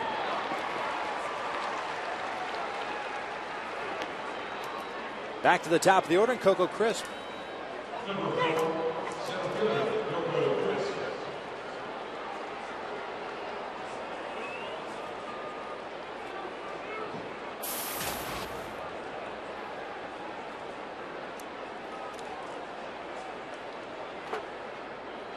Coco 1 for 1. A walk in the first inning, a double with a run scored in the third. Sliced foul down the left field line, and out of play. Well, Coco started off against Jared in his career 1 for 17, but 4 for his last 5 against Jared.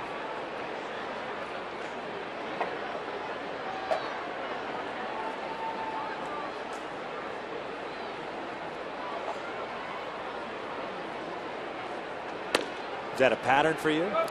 I think what it's coming down to is he's laying off a lot of slow pitches. He's used to chase the changeup and curveball against Weave a lot. Now he's able to take that pitch and get himself into a fastball count and not missing many fastballs. Just like that one, you think it's a good pitch. Hitters are going to swing at that, but he's not even attempting to swing at it.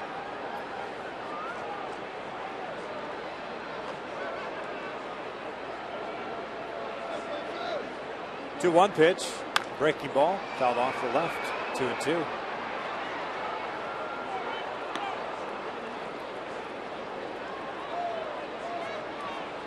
Coco last year limited to 75 games with Oakland.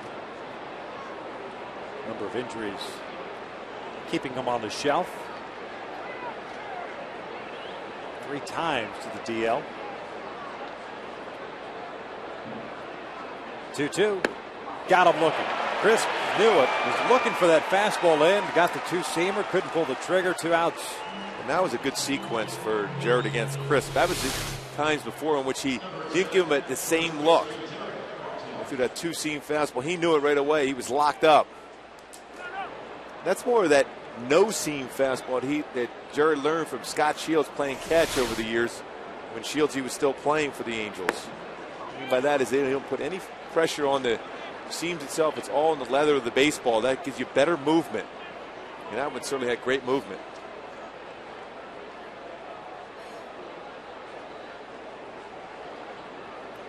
Oh, 1 pitch. Grounded over to second. As Sturis has it. Jared Weaver with a 1-2-3 inning for the first time in this ball game. We head to the bottom of the 5th inning. We're still tied at 1.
no seam fastball that he got Coco Crisp at. You can see right here when we freeze it, right there on the leather. It's all around the leather. It's not on any of the seams. It's on leather. It allows you to have better movement on the fastball, and it froze Coco. You see him trying to fight it off. Ball came at his hip and then ended up getting the corner. Reggie Willis takes a strike here from Josh Alman to start the 5th inning. Much better sequence, 1, 2, 3 for Jared Weaver in the top of the 5th. Reggie fouls that one at the plate. It's 0-2.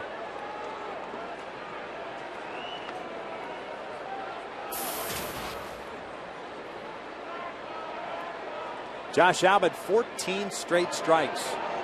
Even though he gave up 2 hits in the 4th.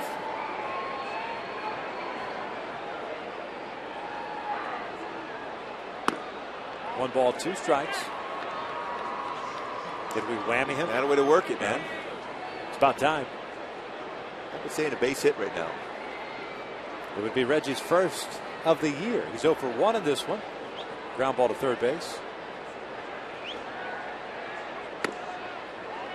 2 balls, 2 strikes.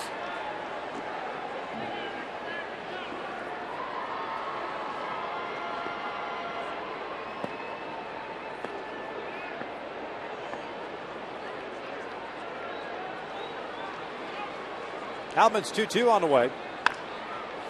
Popped up to shallow center field. Coco Crisp coming on. He's there. Here's out number 1. Hey, folks, on Wednesday, the Angels will have the A's still in town, and all fans will receive an Angels 6-pack cooler, courtesy of Sparklet's Home and Office Delivery. Purchase your tickets today at Angels Stadium Ticket Office or by visiting angels.com. That's a cool cooler.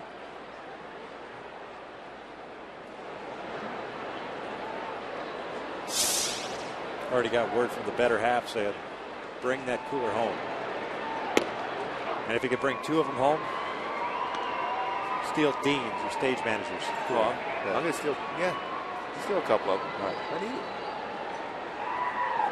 it. Is it really stealing if he never really had possession of it? Well, he forgot it. That's it. Meiser popping one up to shallow right. De Jesus calls off the Roach. 2 outs.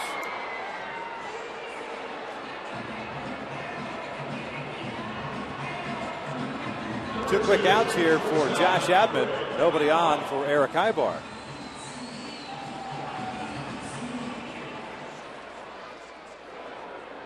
Six fly ball outs for Alman.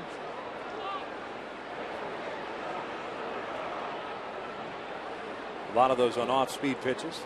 Ibar pushes the bunt on the first base side, but not enough. Alman picks it up and retires Ibar, and it's a 1-2-3 inning for the left-hander. 5 in the books here at Angel Stadium. We're still tied at 1.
Pop sensation Taio Cruz will kick off the post-game summer concert series presented by SRS Labs in association with Budweiser.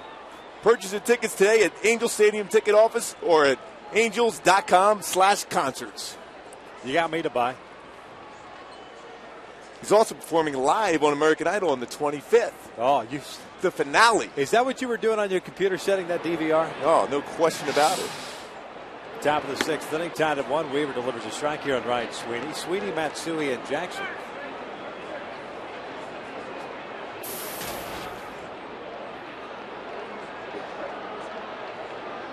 Sweeney lifts one in the air on the third base side, tailing into the seats. It's still 0-2.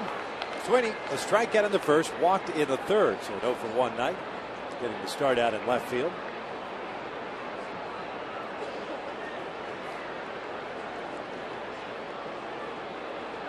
Kids bothering you yet about Taio Cruz concert? Oh, they're already rushing down here. They say, when's the date? Let's go. Little number back to Weave. He's got it. There's out number 1. Day after my daughter's birthday, so of course, it's an easy birthday gift for me. It's being cheap, isn't it? No. So I figured, you know what? Daddy's being a good guy, taking you down to a concert. Even though it's free. Free. After the game. You hang in the booth up here with us. You don't even have to sit in your seat. No. Just come up and sit and watch the concert. Big league Happy dad. birthday. There you go. Matsui cues out with foul. It's no balls and a strike. Hideki with the ground out and a sac fly, picking up his 18th run batted in. You baking a cake that day? 2. 2 of them? Yes. Okay. Just in case I messed the first one up.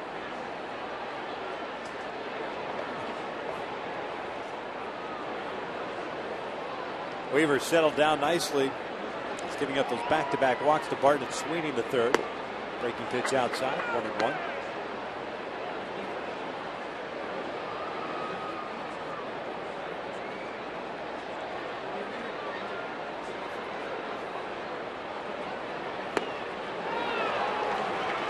One ball, 2 strikes. Boy, you got a great view of how out in front Matsui was on that all-speed pitch. Right, Jared, he sold it very well with his arm motion. That camera out there in left field gives you a great idea of how, if you stay within your mechanics and don't overthrow your all-speed pitch and have it try similar as your fastball arm slide, you get some bad swings against you. Going back to the breaking pitch, 2 balls, 2 strikes. Jared now 91 pitches, 53 strikes. Really hurt early, throwing a lot of pitches in the first 3 innings. 19 in the first, 20 the second, 24 in the third. But settled down the fourth through 10 pitches, the fifth through 11. He's got one out here in the sixth. Off speed, lifted in the air to shallow center. Ibar comes out and will make the catch for round number 2. I like that, the way he called that right away. Signal everybody in the outfield that he was going to make that play. It's all about communication. We've seen a number of games this year in which there's been some lack of communication at times on pop-ups or short, shallow fly balls at the outfield.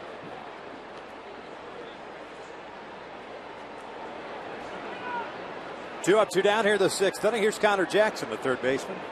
0 for 2. Ground ball to third, a fly ball to center.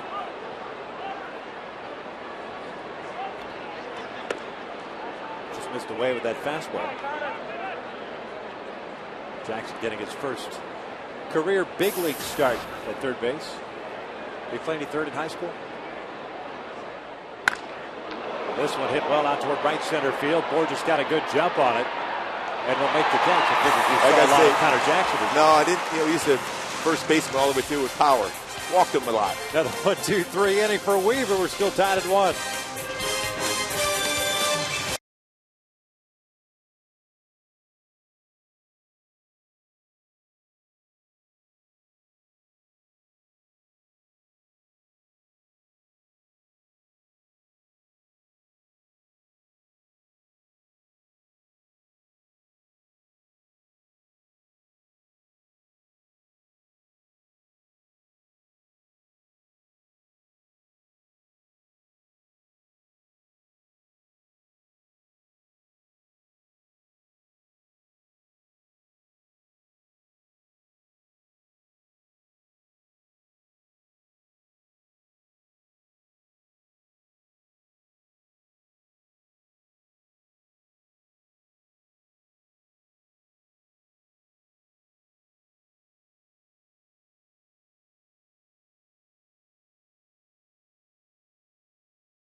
Hands in the Summer of George.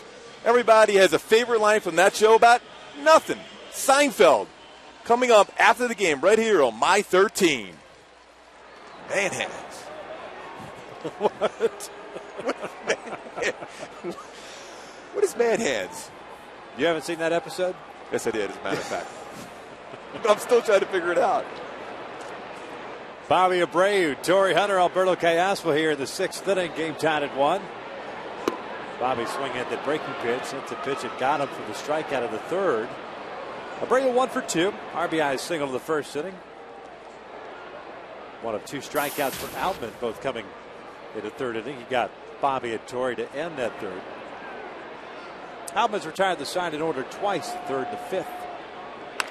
This one hit in the air to shallow left. Here comes Sweeney. Here's out number 1.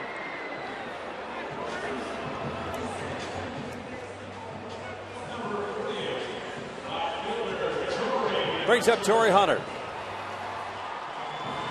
Well, whatever it was that Ron Romanek, Kurt Suzuki, or whomever said to Josh Outman after that first inning when he couldn't find the strike zone, walked 2 guys in that first inning. It's worked so far. Throwing a lot of strikes. Torrey lays off that one. 1 ball, no strikes.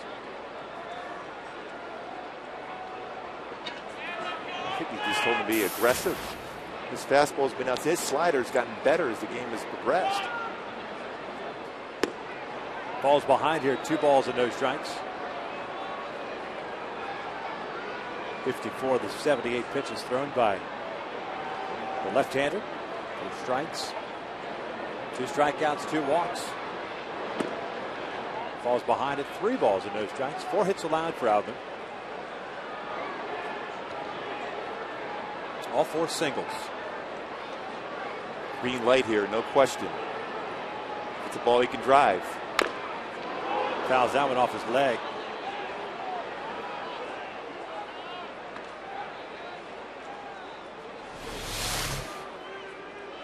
Well, he got a pitch. He's got the bat head out just a little bit too quick. Right off his foot. Motion in saying he was all right. It's one of those plays you just gotta try to walk it off for a while.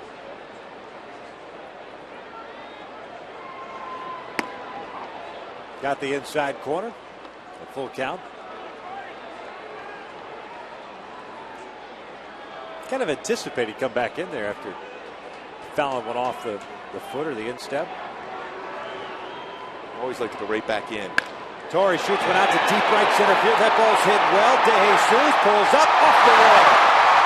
Torrey on his way to second with a 1-out double. A good swing.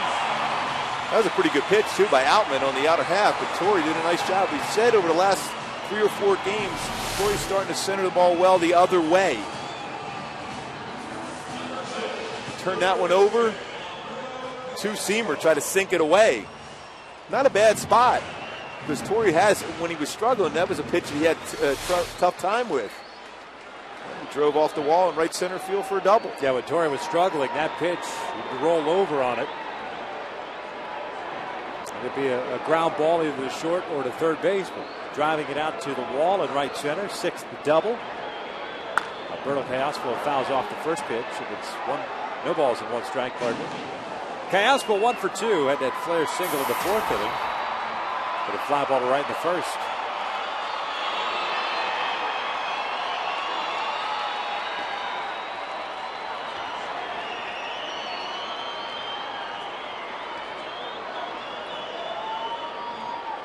Torrey with a huge lead at second base. Now it spins around. Nobody cutting in. I mean, if they're not going to hold him there, they're going to give you third base. Take your chance. But you better make sure you get there. Make sure you get there. Got to time it well.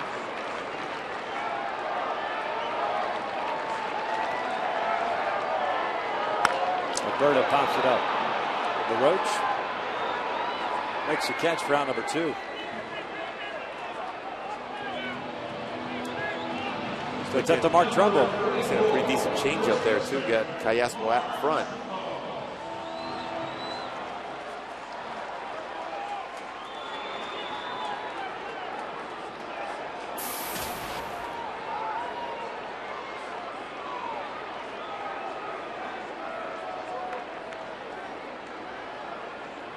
Angels 1 for 5 with men in scoring position in this one.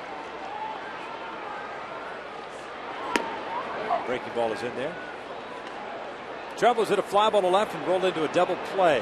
That came in the fourth, so 0 for 2 game. Kind of odd to see Romanek coming out here. 85 pitches for Outman.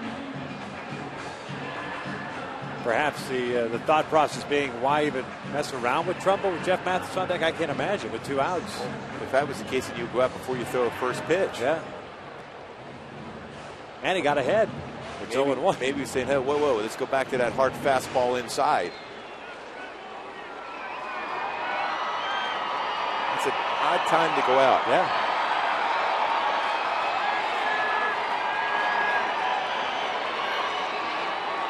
Torrey again with a big lead at second base. Off speed in the dirt. Evens a count at a ball and a strike. One other thing he could have said is don't throw anyone close to the strike zone. Try to let him get himself out with his aggressive swing.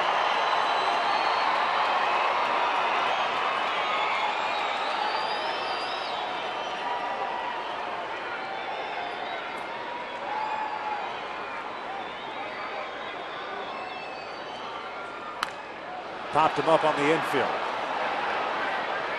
Connor Jackson comes in. Derek Barton, they collide. And Jackson makes the catch, and Barton looked like he just ran into a brick wall. The Angels get a double, leave them stranded there. 6 in the book, still tied at 1.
Inning, you might need that ski cap in Minneapolis. No question. Hey, by the way, my daughter just texted me and said that would be their best present ever. Nicolette, my daughter, said that would be the best birthday present ever. To go to Tahoe Cruise? Yes. So I feel good. So you're a little bummed out that she found out? Yeah, I was during the broadcast. I was going to surprise her. Then why'd you say it? Well, I can't believe she was watching the game. She's beyond that already? Yep. De Jesus Suzuki LaRoche here in the 7th against Weaver. Jared at 95 pitches so far. Off speed is up high. It's 1 ball, 1 strike. De Jesus 1 for 2. Had a double in the 2nd inning. Struck out in the 4th. As the Angels start to get action in their pen as Hisanori Takahashi's up.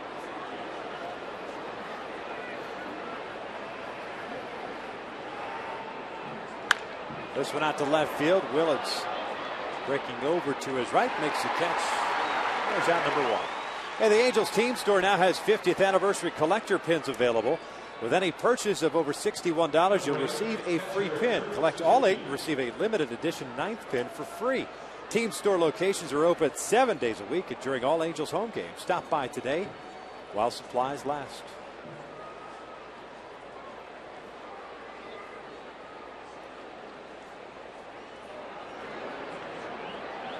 Kurt Suzuki steps to the plate, 1 for 2.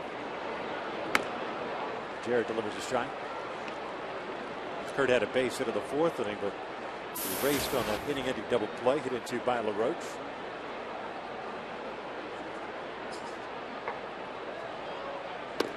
One ball, one strike.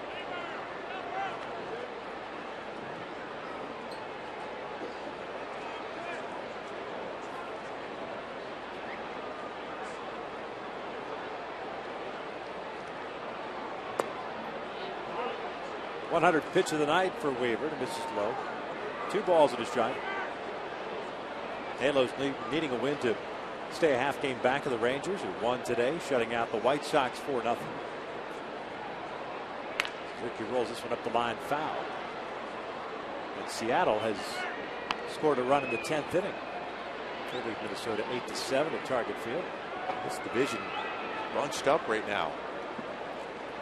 Seattle at the start of the day, a game behind the Angels at 22-24. Game and a half back to the Rangers. 2-2. Suzuki pops it up. Izturis going out. Makes the catch for out number 2. Seattle, by the way, the second best ERA, staff ERA in the American League behind the Oakland A's. The Angels are third. Top 3 in the same division, in the American League.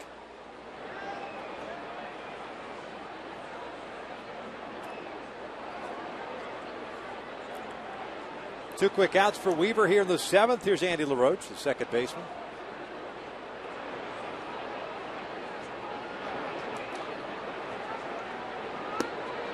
LaRoche is popped out, rolled into a double play. 0 for 2 game.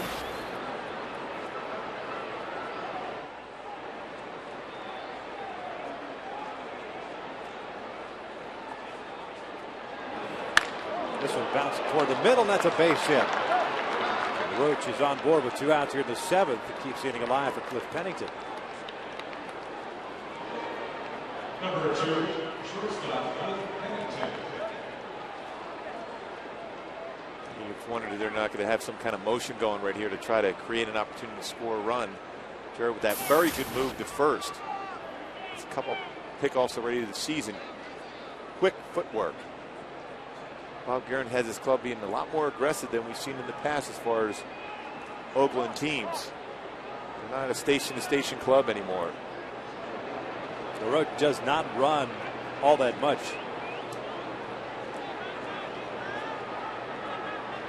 8 stolen bases in his career.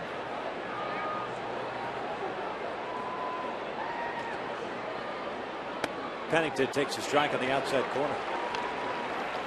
The A's shortstop 0 for 2. He popped out to Ibar in the 3rd inning, grounded out to Izturis in the 5th.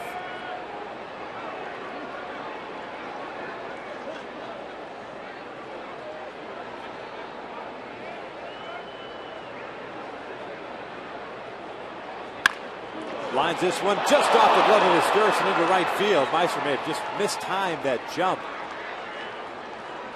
And it's back-to-back hits with 2 outs in the 7th. And here comes Coco Crisp, the leadoff man. Number 4, center fielder Coco Crisp. Fastball up. Just over the glove. There's a little bit of velocity on the fastball. That was a four-seam fastball up at 88. Certainly hasn't been a problem as far as first pitch strikes. 27 batters faced 20 first pitch strikes for Jared.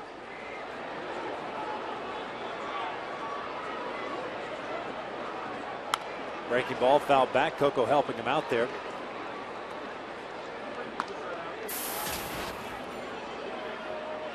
Last at bat, he did the same thing, a high curveball. He's not swinging that curveball in the dirt, but he saw that one up high enough that he thought he might have a chance at that one, but it's just too elevated. But you're going to go out and talk to him right now. I mean, get him back on track. Tell him to fight through this inning. More than likely his last inning as far as this ball game, but it's certainly a solid job. Takahashi's ready to go in the pen.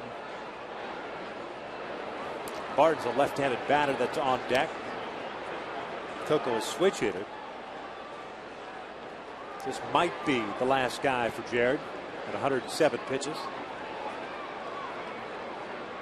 But ahead of the count at 0-1. Coco 1 for 2, a walk, a double, and a strikeout. Went down looking in the 5th inning.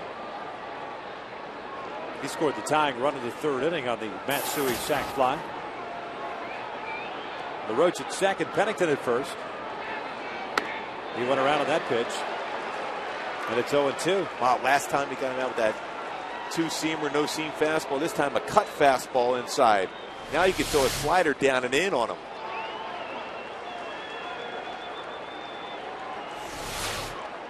To me, it looks like a guy looking for an off-speed pitch. Looking for a changeup or a slow curveball. The track. 0-2.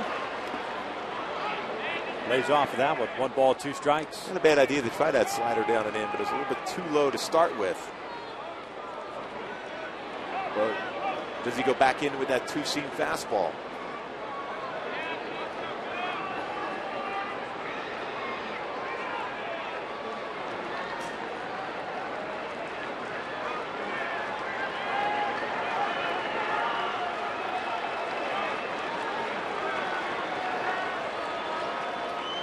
Pulled into right field, a base hit. LaRoche is being waved around. Torrey Hunter comes up firing.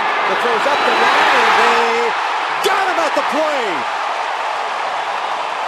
Mathis lost his balance and throws a little bit up the line, but Mike Gallego gambled, sent Andy LaRoche home, and the inning comes to an end.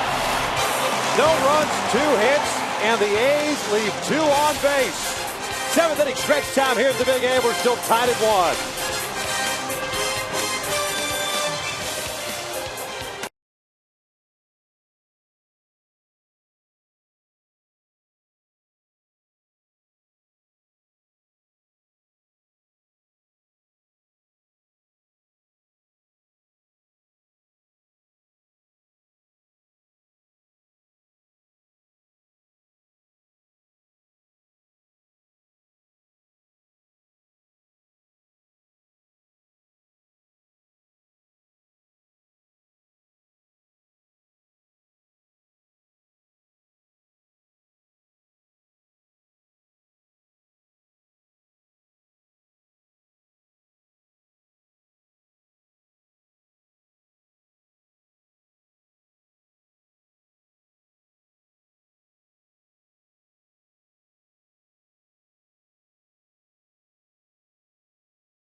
Game tied at 1. Andy LaRoche getting thrown out at the plate. Torrey Hunter kind of scooping that baseball up. Not one of his better throws, but Mathis hanging in there.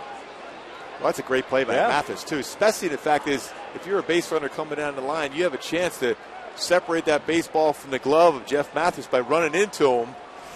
But Mathis is able to field that ball, a tough hop, and then reach back as he's stumbling and still applied the tag. You know what? I think it's almost on the base runner right there. I know you're sent by the third base coach, and Gallego taking a chance there with 2 outs.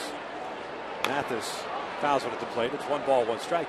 It's almost incumbent on LaRoche to kind of peek where that ball is at, see where the catcher's at, and try to take that inside route. He kind of did the Angels a favor. He did peek there. But he looked like he went after Mathis. And he was caught in between thinking about trying to run him over. As opposed to trying to maybe do a head first slide or hook go slide. around with that slide, easy. Swinging through the fastball is Mathis, and it's 1 ball, 2 strikes now. Then that was not an easy ball to be able to catch if you're Jeff Mathis there, because that was 2 or 3 hops coming in. And even low hops. Yeah, Jeff's reaction was to kind of brace himself for a collision. They get the out. Jeff chasing a high fastball there, and it's still at 1-2. Mathis, Borges, and Willits here in the bottom of the 7th. Jeff had a base hit in the 4th inning. 1-for-2 game.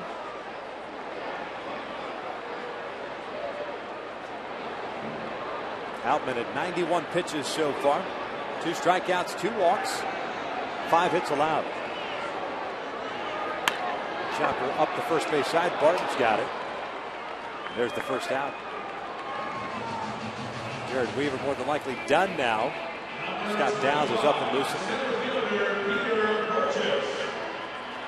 3 straight 2-out hits for the A's off Weaver, but he played the plate. Finishes off his night. The Angels need to scratch across a run here to give Weaver an opportunity to snap that 4-game losing streak. Pick up his 7th win. Otherwise, big ND. Borges takes down and in. 1 ball, no strikes. I remember the quote from Ron Darling, who was a member of the New York Mets, especially when he was over in the National League. He once said, sometimes he would rather take a loss than a no decision. And I looked at him and said, no, because he was getting a bunch of no decisions one year with the Mets. I said, no. A lot of times you'll take one of those. You don't want to take one when you're up 4 or 5-0. 1 ball, 1 strike on Peter. I still ask him about that one. Would you much rather take a loss or a no decision? He says, maybe I should have taken that one back. Upstairs, 2 balls and 1 strike. Borges had a bunt single in the 2nd inning, his 6th of the year. Leads major leagues in that category. A's corner infielders, Jackson at 3rd, Barton at 1st playing in. Borges hit a fly ball to left in the 4th. Takes down low.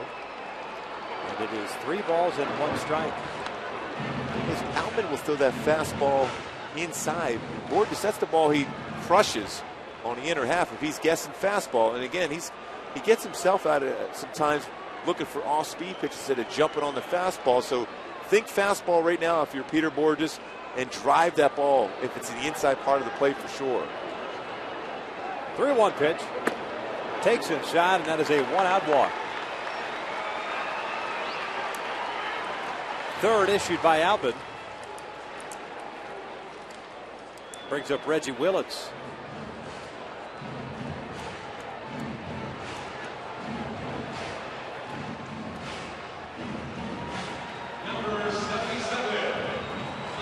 Ron Romanek coming out, pay a visit. Some scrambling going on in the Oakland A's bullpen. Brian Fuentes, the guy who the A's have been using as their closer, is up and loosening now. Brian yesterday took the loss against the San Francisco Giants, his 6th of the year. Kind of, I guess in a roundabout way, criticized his manager coming into a tie ball game. Basically stating, well, he is the manager. I got to do what he asks, and that's what happened yesterday. Now he's up here in the 7th with 1 out. Willits takes side. It's 1 ball, no strikes. Reggie's 0 for 2. Ground ball to 3rd and a fly ball to center.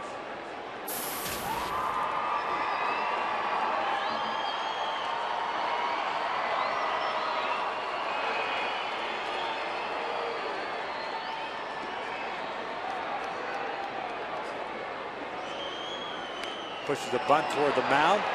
Outman fields it cleanly. The throw to first is in time. So a 1-out sacrifice bunt puts Borges into scoring position with 2 outs now, and Mister's coming to the plate. Well, if you're Oakland, you'll take that out.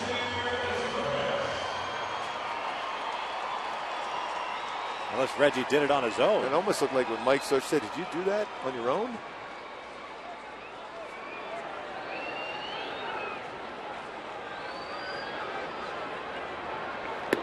Meister takes downstairs, 0 for 2 with a walk and a run scored.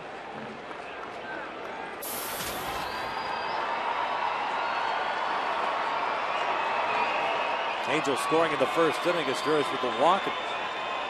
After being sacrificed a second, Abreu brought him home with an RBI single. 1 ball, 1 strike.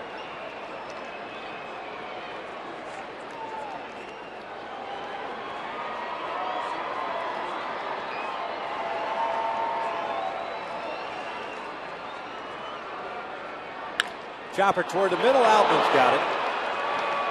The inning comes to an end. No runs, no hits. The Angels leave another in scoring position. 7 of the books, still tied at 1.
Angels baseball is brought to you by Lincoln. Technology you've never seen before. Powerful, more efficient engines. It's not just luxury, it's smarter than that. Feel smarter at Lincoln.com. And by American Express. Membership rewards from American Express, the social currency. Top of the 8th inning, tied at 1 here at Angel Stadium. You see a new pitcher on the mound. That's the left-hander Scott Downs, who takes over for Jared Weaver. Scott pitching in his 15th game, 101 mark, a .71 ERA. Pitched in yesterday's game, had a 1-2-3 8th inning. Nice job by Weave. A battle again for him, only to allow 1 run in his 7 innings pitch. 6 hits allowed. Derek Barton takes a strike. 7 innings for Weave, 5 strikeouts, 3 walks, 6 hits, 1 run. It was earned. First time he'd gone that deep into games since April 25th. That was that complete game shutout of Oakland here at the Big A. Certainly did some good things. That pitch he threw to Coco Crisp back in the 5th inning to get him called 3rd strike looking was a perfect pitch. Barton 0 for 2 with a walk. 1 ball, 2 strikes.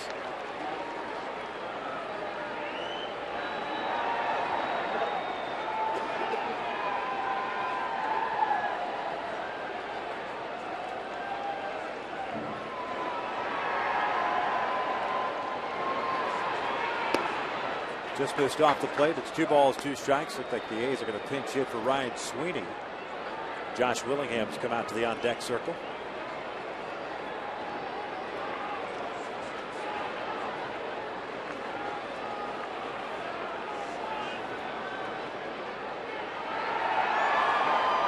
Two from Downs.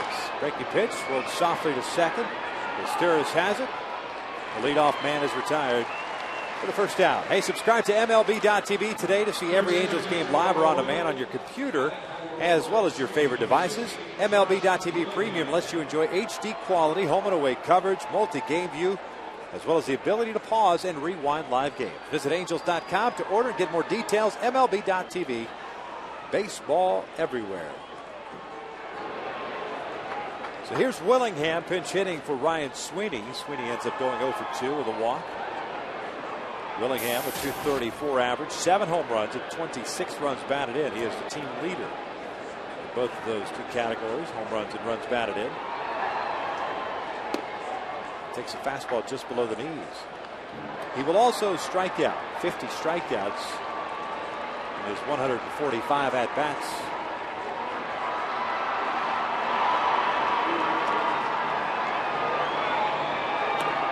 On the corner, 1-1. Well, a great spot for that fastball, trying to stay away on him.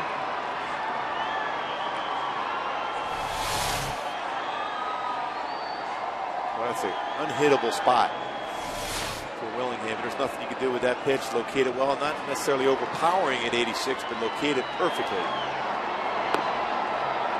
It's 2 balls and 1 strike.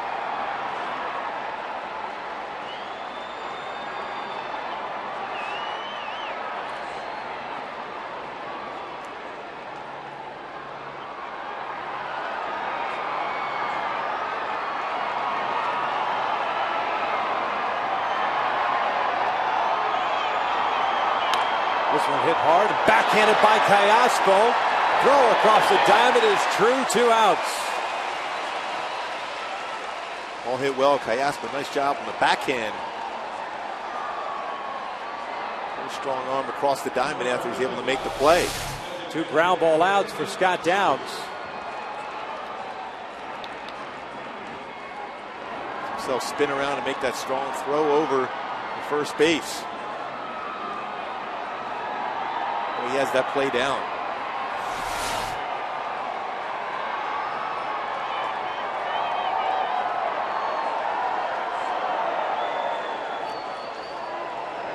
Hideki Matsui takes a fastball away. Hideki 0 for 2. Picked up his 18th run batted in with a sacrifice fly to third.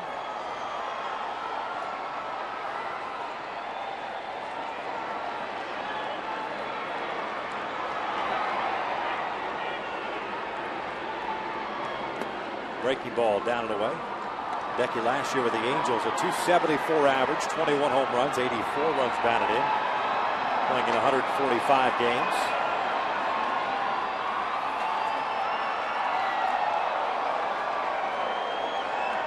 And a great guy to be around. Guys in the clubhouse absolutely loved him. 2-1. And for a while was carrying the club last season. Former World Series MVP. 2009 against the Phillies. 8 RBI. He was only playing, what, 3 games? 3-4 games of that World Series? Still won the MVP. Takes that pitch just inside. Pretty good pitch, Kerwin Danley. I think that locked everybody up. Yeah, unable to pull the arm out of the holster.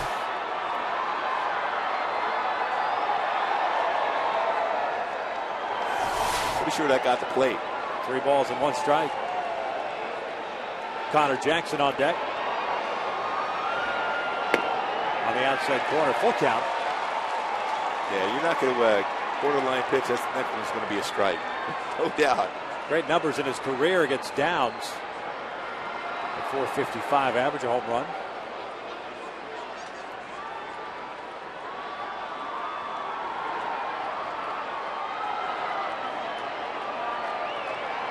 Payoff pitch. Matsui grounds one towards short. Callaspo can't get it with the overshift on. It was up to Callaspo to move to his left to get it. It's a 2-out base hit for Matsui.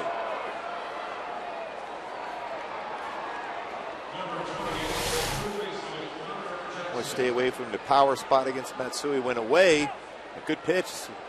Normal people, it's going to be a routine ground ball out.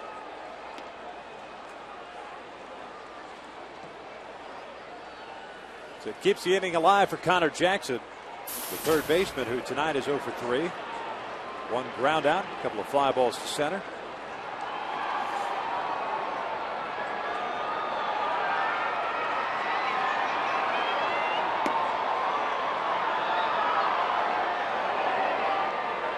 One ball, no strikes. New baseball put into play. Look out to the bullpen for Oakland, and Brian Fuentes still playing the occasional catch, so looks like Fuentes might be coming on to the bottom of the 8th inning. The Angels have 2, 3, and 4 coming up. Ibar, Abreu, and Hunter.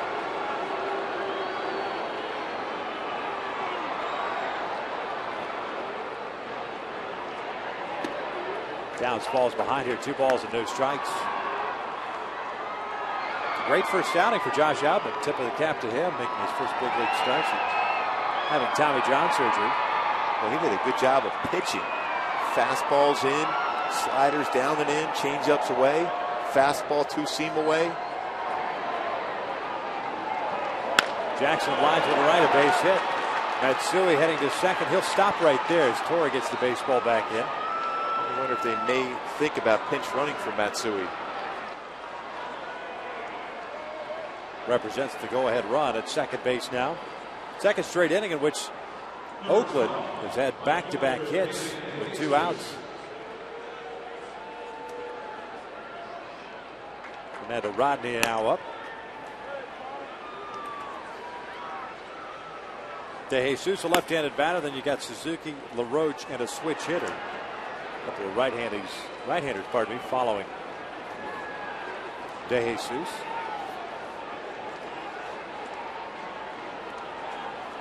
Got the first 2 guys on groundouts. Gave up that 3-2 single to Matsui and the base hit to Connor Jackson. So 2 on, 2 outs. Visit to the mound. Tomorrow, Oakland will send out Guillermo Moscoso to face Dan Herron. 7:05 start on Fox Sports West tomorrow night. Trevor Cahill on Wednesday against Irvin Santana. And then Brett Anderson, the left-hander, against Joel Pinheiro on Thursday afternoon. Thursday at 12:35 start. Jesus takes a fastball inside. The A's right fielder had a double and was stranded in the second inning. Struck out in the 4th, a fly ball to left in the 7th. A 1-for-3 game. And that double he hit was off of Weaver to the alley in left center field. His 5th of the year.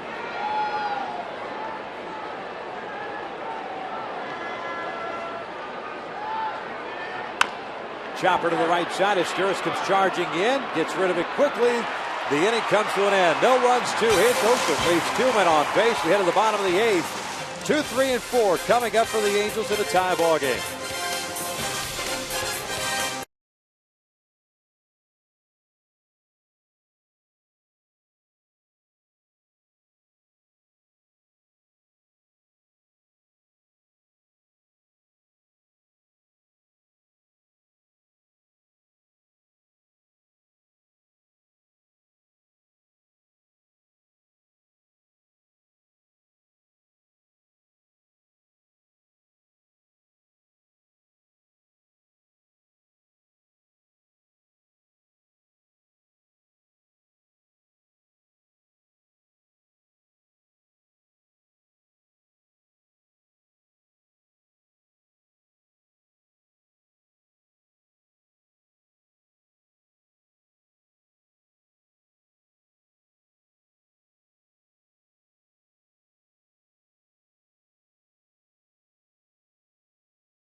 A 1-1 tie, you know what that means. Rally monkey time. Monkeys in the house. Take a look at our Jack in the Box game summary. Jared Weaver, 7 innings, 1 earned run. Josh Outman matched him. 7 innings, 1 earned run himself in his first Major League start since June 19th of 2009. And the teams have split the last 186 meetings. Former Angels closer Brian Fuentes comes into the game. He is supposedly the closer for the Oakland Athletics, but pitching in a 1-1 tie for the second straight game here in the 8th. And a lot of times you see closers don't necessarily like coming into a tie ball game. They like to be in the save situation. For Fuentes, 1-6 mark means that's been inconsistent as far as keeping that a tie ball game. Fastball, 87 to 90 range. Sinks the fastball as a sweeping slider, and of course it turns over his changeup. Josh Willingham, a pinch hit for Ryan Sweeney, stays in the game. He's in left field. No other changes for Oakland. Eric Ibar to lead things off, followed by Bobby Abreu, then Torrey Hunter.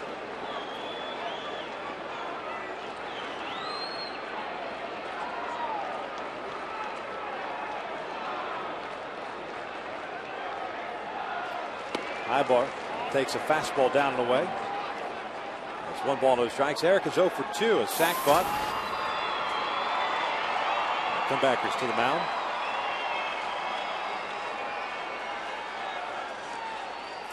Fuentes has been charged with a loss in each of his last 3 appearances. That's on the corner. He evens the count at 1-1. That ties an Oakland record for consecutive games with a loss by a reliever. Big right-hander Jim Corsi. Remember Corsi? Oh, yeah. He did it back in June of '95. It's with the Red Sox there for a while also. Off-speed pitch is low. It's 2 balls and 1 strike.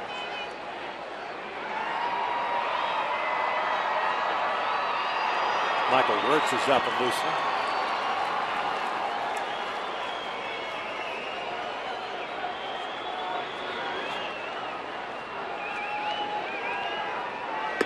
Three and 1.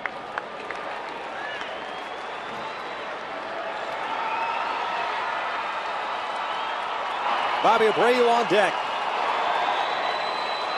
Fuentes pitching in his 23rd game, 21 total innings, 20 hits, 15 strikeouts, and 9 walks.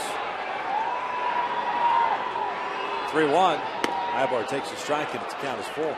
Good idea, though. You got to get on base. Just a couple of fastballs in a row. We're off the outside corner. What I find strange is of the 9 walks Fuentes has allowed, 5 have been intentional walks. Putting extra base runners, you don't really have overpowering stuff. You're looking for trouble. Ibar fouls it back.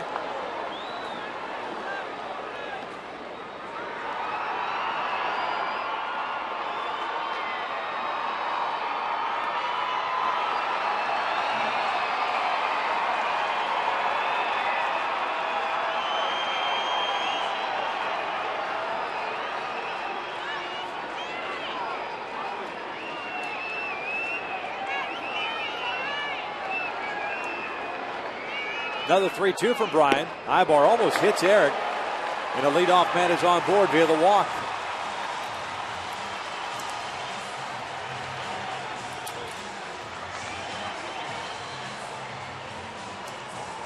Suzuki and Fuentes going to talk things over.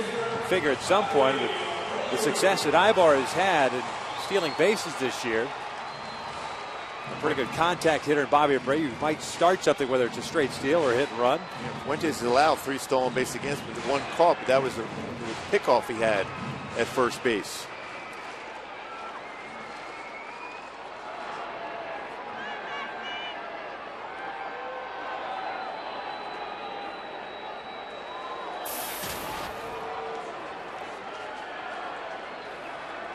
Bobby 1 for 6 in his career against Fuentes. Ibar with 12 stolen bases is over at first. Fastball is on the outside corner for a strike. Abreu 1 for 3. RBI single in the first. A strikeout in the third. A fly ball to left in the sixth. Boy, Coco Chris was playing extremely deep and shading Bobby over to left center field. Not room in the outfield. David DeJesus practically holding up the wall in right. No doubles alignment. I like that for the Angels. Get a single in to easily nestle into that outfield grass. Throw to first. Ibar diving back in.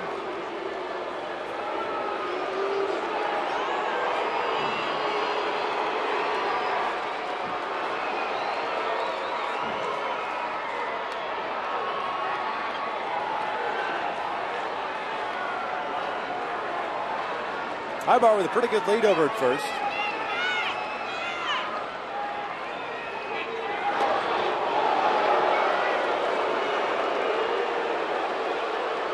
Alfredo Griffin now is limbered up over there, keeping him honest. Nice job by Barton coming off the bag.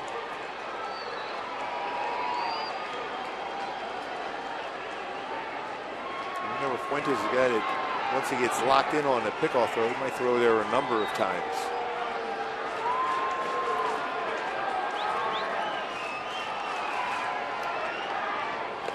Bobby went around in that pitch. It's no balls, 2 strikes.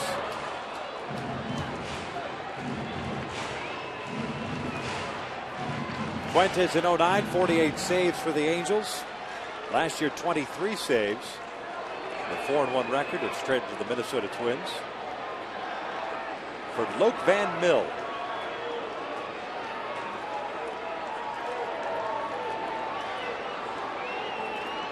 Ended up pitching in 9 games for the Twins and 1 save. Head of the count here, no balls, 2 strikes with Ibar first, and a throw over there again.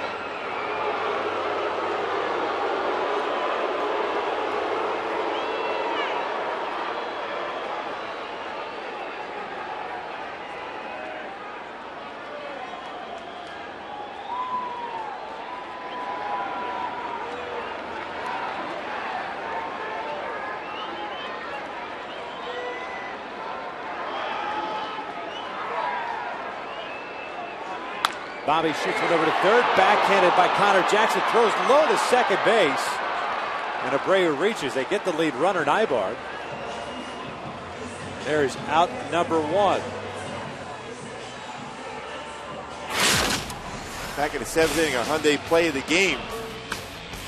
Coco Chris hits a base hit into the outfield. Torrey Hunter charges aggressively, throws that throw up the line a little bit, third base, but Mathis able to scoop and apply the tag to keep this game tied on that tag against Andy LaRose.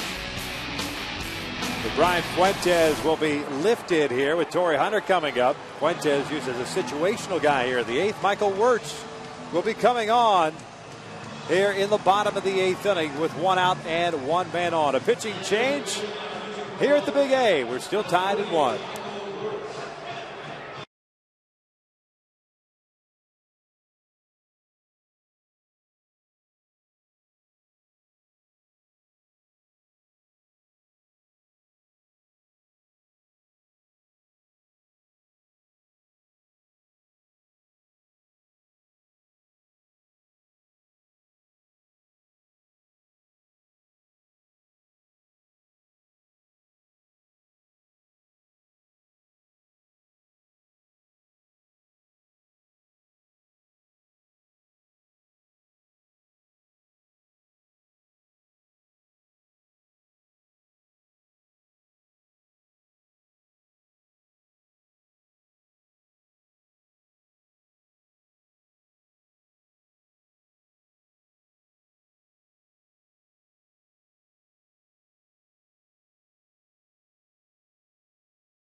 Over at first base, reaching on the fielder's choice. Michael Wirtz comes into the game with .75 ERA. 1 earned run in 12 innings this year, and that 1 earned run came against the Angels last Monday. He went 1/3 of an inning in that game, gave him 2 hits and that 1 run. And that was his first earned run he ever allowed against the Halos. Fastball 88 to 92, very good slider and a changeup. Loves to throw the slider to right-handed batters. Torrey steps to the plate with a walk, a strikeout, and a double. 1 for 2. Double he picked up in the 6th inning, his 6th of the year. Abreu with a good lead over at first. Wirtz will throw over there.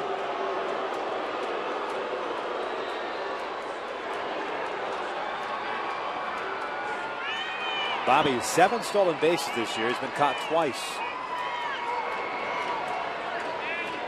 Still, it's worth the gamble. Getting in scoring position. Again, the Angels outfield, pardon me, the A's outfield with no doubles alignment. The first pitch is high, going something off speed there. And it's 1 ball, no strikes. He's around a 1.35 to the plate, so he's not real fast Wirtz. And if there's a lot of sliders, Bobby may be able to get a good jump against him.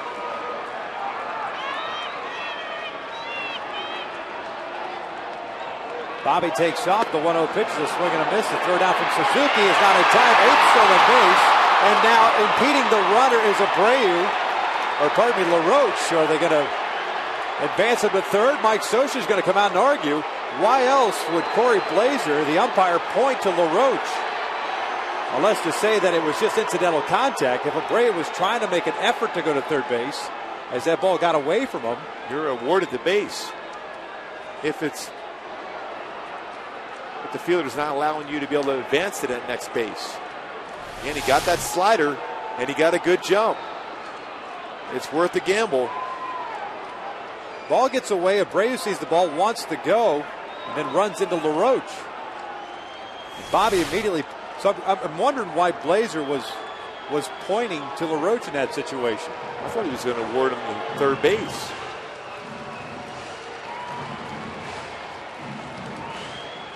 Bottom line, he's in scoring position right now for Torii Hunter. 8th of the year. Torrey with a 1 ball, 1 strike count.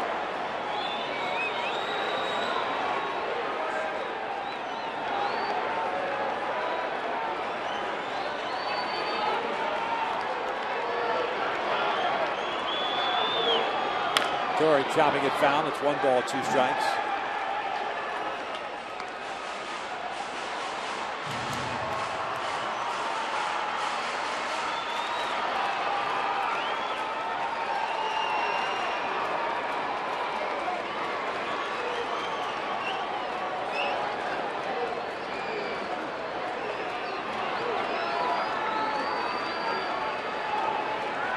Pretty good lead for Bobby at second, the 1-2.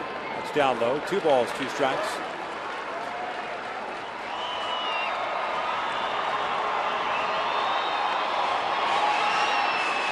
Roberto Teoscar on deck. Dino Ebel will challenge the outfield arms here of Oakland for sure. They sit into the outfield. Definitely be sending Bobby Abreu to take this lead here in the bottom of the 8th. Torrey can get a base hit. 2-2, hit in the air to right center field. That's going to go for extra bases. Abreu will go. He's going to score. Torrey in at second. Going to stop right there with an RBI double. The Angels on top 2-1.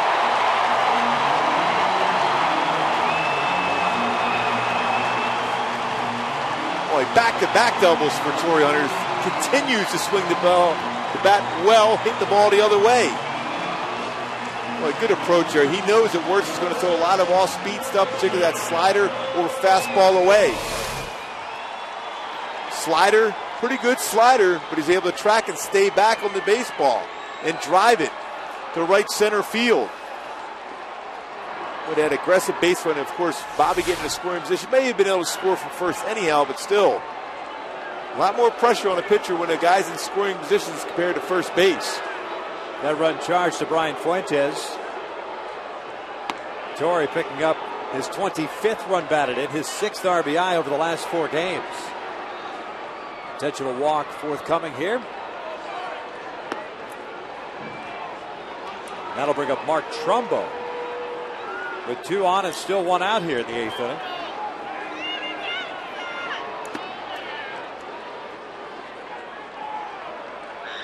Jordan Walden's up in the pen, getting loose.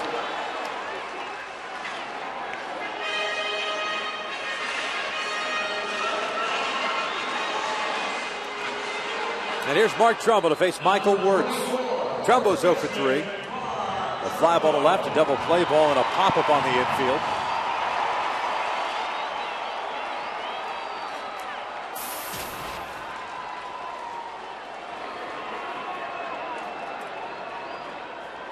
Now Suzuki looking into the dugout, giving the defensive signals.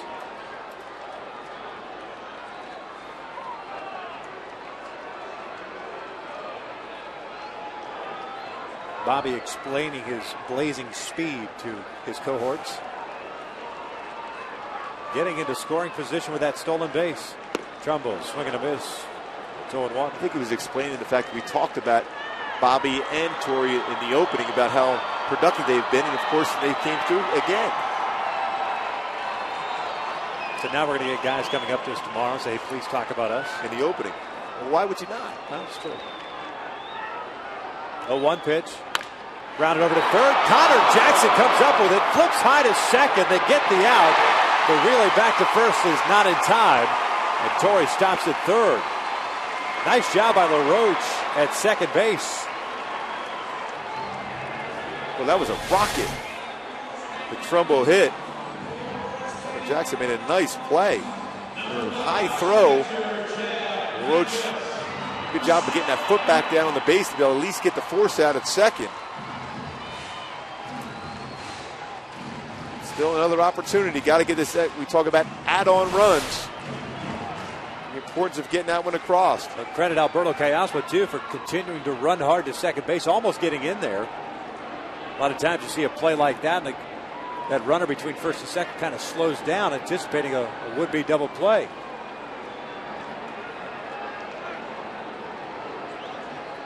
So 2 outs, Jeff Mathis at the plate. Torrey Hunter's at third. Trumbo at first. Way inside. It's 1 ball, 2 strikes.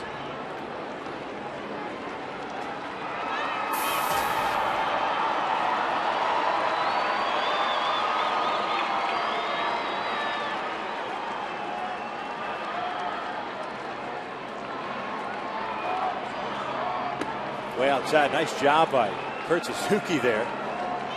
Well, that's not easy to be able to catch. Yeah. That pitch started way off the plate and kept going further away with a sharp break on that slider. Always liked him behind the plate, even when Jason Kendall was there and he first came up. Does a great job of managing the game. Works his pitchers well, blocks pitches in the dirt with a strong throwing arm. Just has a good idea. Mathis ahead of the count at 2 balls, 2 strikes. And it's 3-0. That last slider, 82 miles an hour. It's one of those try to get over and throw for a strike sliders. Trumbo takes off and it's a strike. 3-1.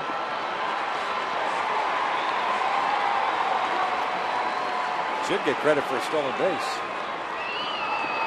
Yeah, he has to. 1-run game in the bottom of the 8th inning.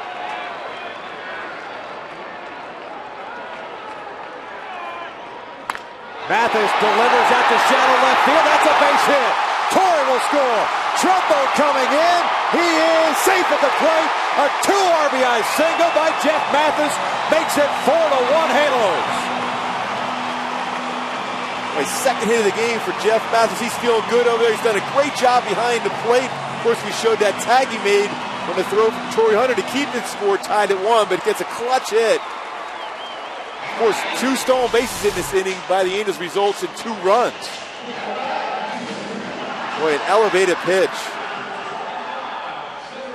Hit into the outfield by Mathis, gets 2 runs. That's a pretty good throw, too, by Willingham, but Trumbo, quick. Jeff Mathis picking up RBIs 6 and 7. Quick throw to first. Mathis is back. So after having complete ownership of the Angels, Michael Wirtz all of a sudden mere mortal for the last 2 outings against the Halos. And they're not giving Trumbo a stolen base. Defensive indifference. I don't understand that one.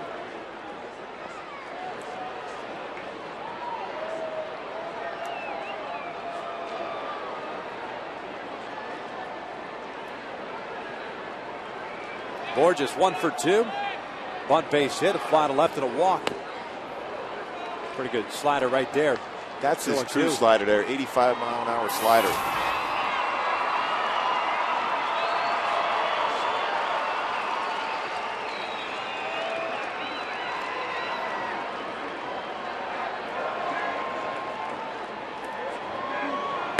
Borges goes down swinging, but the damage is done. The Angels score 3 times here at the bottom of the 8th inning. We head to the 9th. Waldo coming in with the Angels on top 4-1.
The Angels back on top 2-1. Jeff Mathis following that up with a 2 RBI single to extend the lead. 4-1 Angels here in the 9th inning as Jordan Walden comes into the game to face the bottom third of the order. Suzuki, LaRoche, and Pennington, the scheduled 3 guys. 0-1 record at .295 ERA. Back-to-back appearances for Jordan when 1 inning yesterday gave up a hit, but notched his 8th save of the season.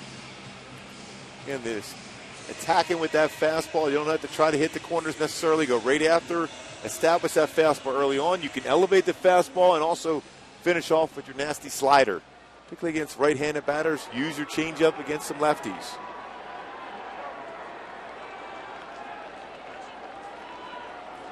Kurt Suzuki tonight, 1 for 3, had a base hit in the 4th inning against Jared Weaver.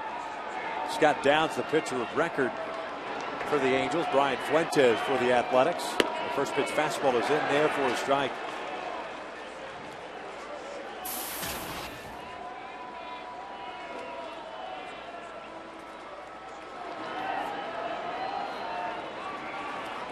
A 1 pitch. A chopper towards third. Defensive swing by Suzuki. There's out number 1.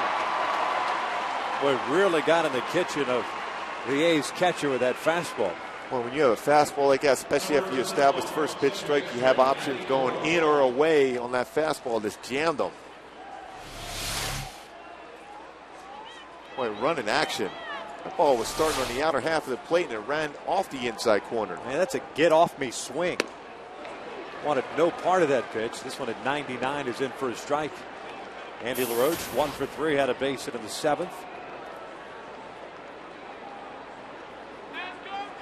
Slide piece, swing and a miss, 0-2.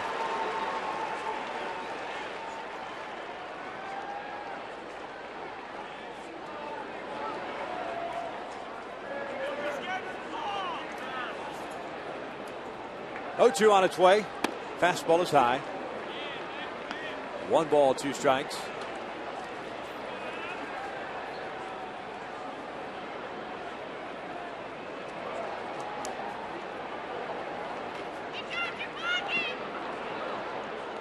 We just overthrew that slider. Don't have to do that. If you stay back and get that good arm slot with that slider, it's about 85, 86 miles an hour. You can finish them off. Don't try to do too much with that pitch.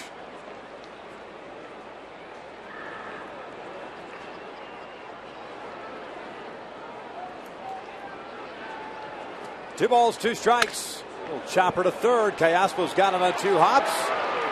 2 outs.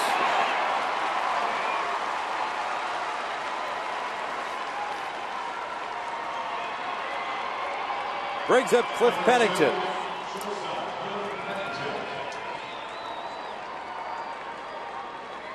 Pennington 1 for 3. He had a base hit in the 7th. 36,215 on hand here tonight. Game 1 of this 4-game series. Dan Haren going tomorrow night against Guillermo Moscoso. First pitch is in there for a strike at 99. With lots of strikes, aggressive. That's what we want to see out of Jordan Walden.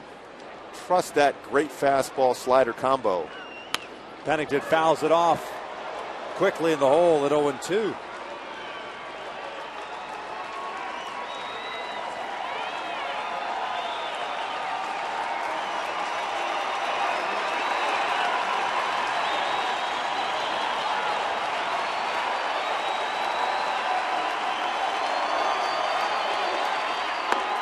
Swinging, light that baby up as the Angels take game 1 by the final of 4-1. Boy, the offense came to life there in the 8th inning against a tough Oakland staff. Outman pitched a good game for Oakland, but unfortunately for the bullpen of Oakland, they gave it up again. But Torrey Hunter with a big base hit to right center field off the wall. And, of course, Jeff Mathis with a great approach to the plate. 2 hits in the game, including 2 RBI single. Called a great game behind the plate. Also, great tag on the play at the plate. Scott Downs picks up the win. He's now 2-1. Brian Fuentes again with the loss. He is now 1-7. And Jordan Walden picks up save number 9. Once again, the Angels win it 4-1. For Mark Cooper and the entire crew, I'm Victor Rojas. We thank you for watching. Angels Live is next.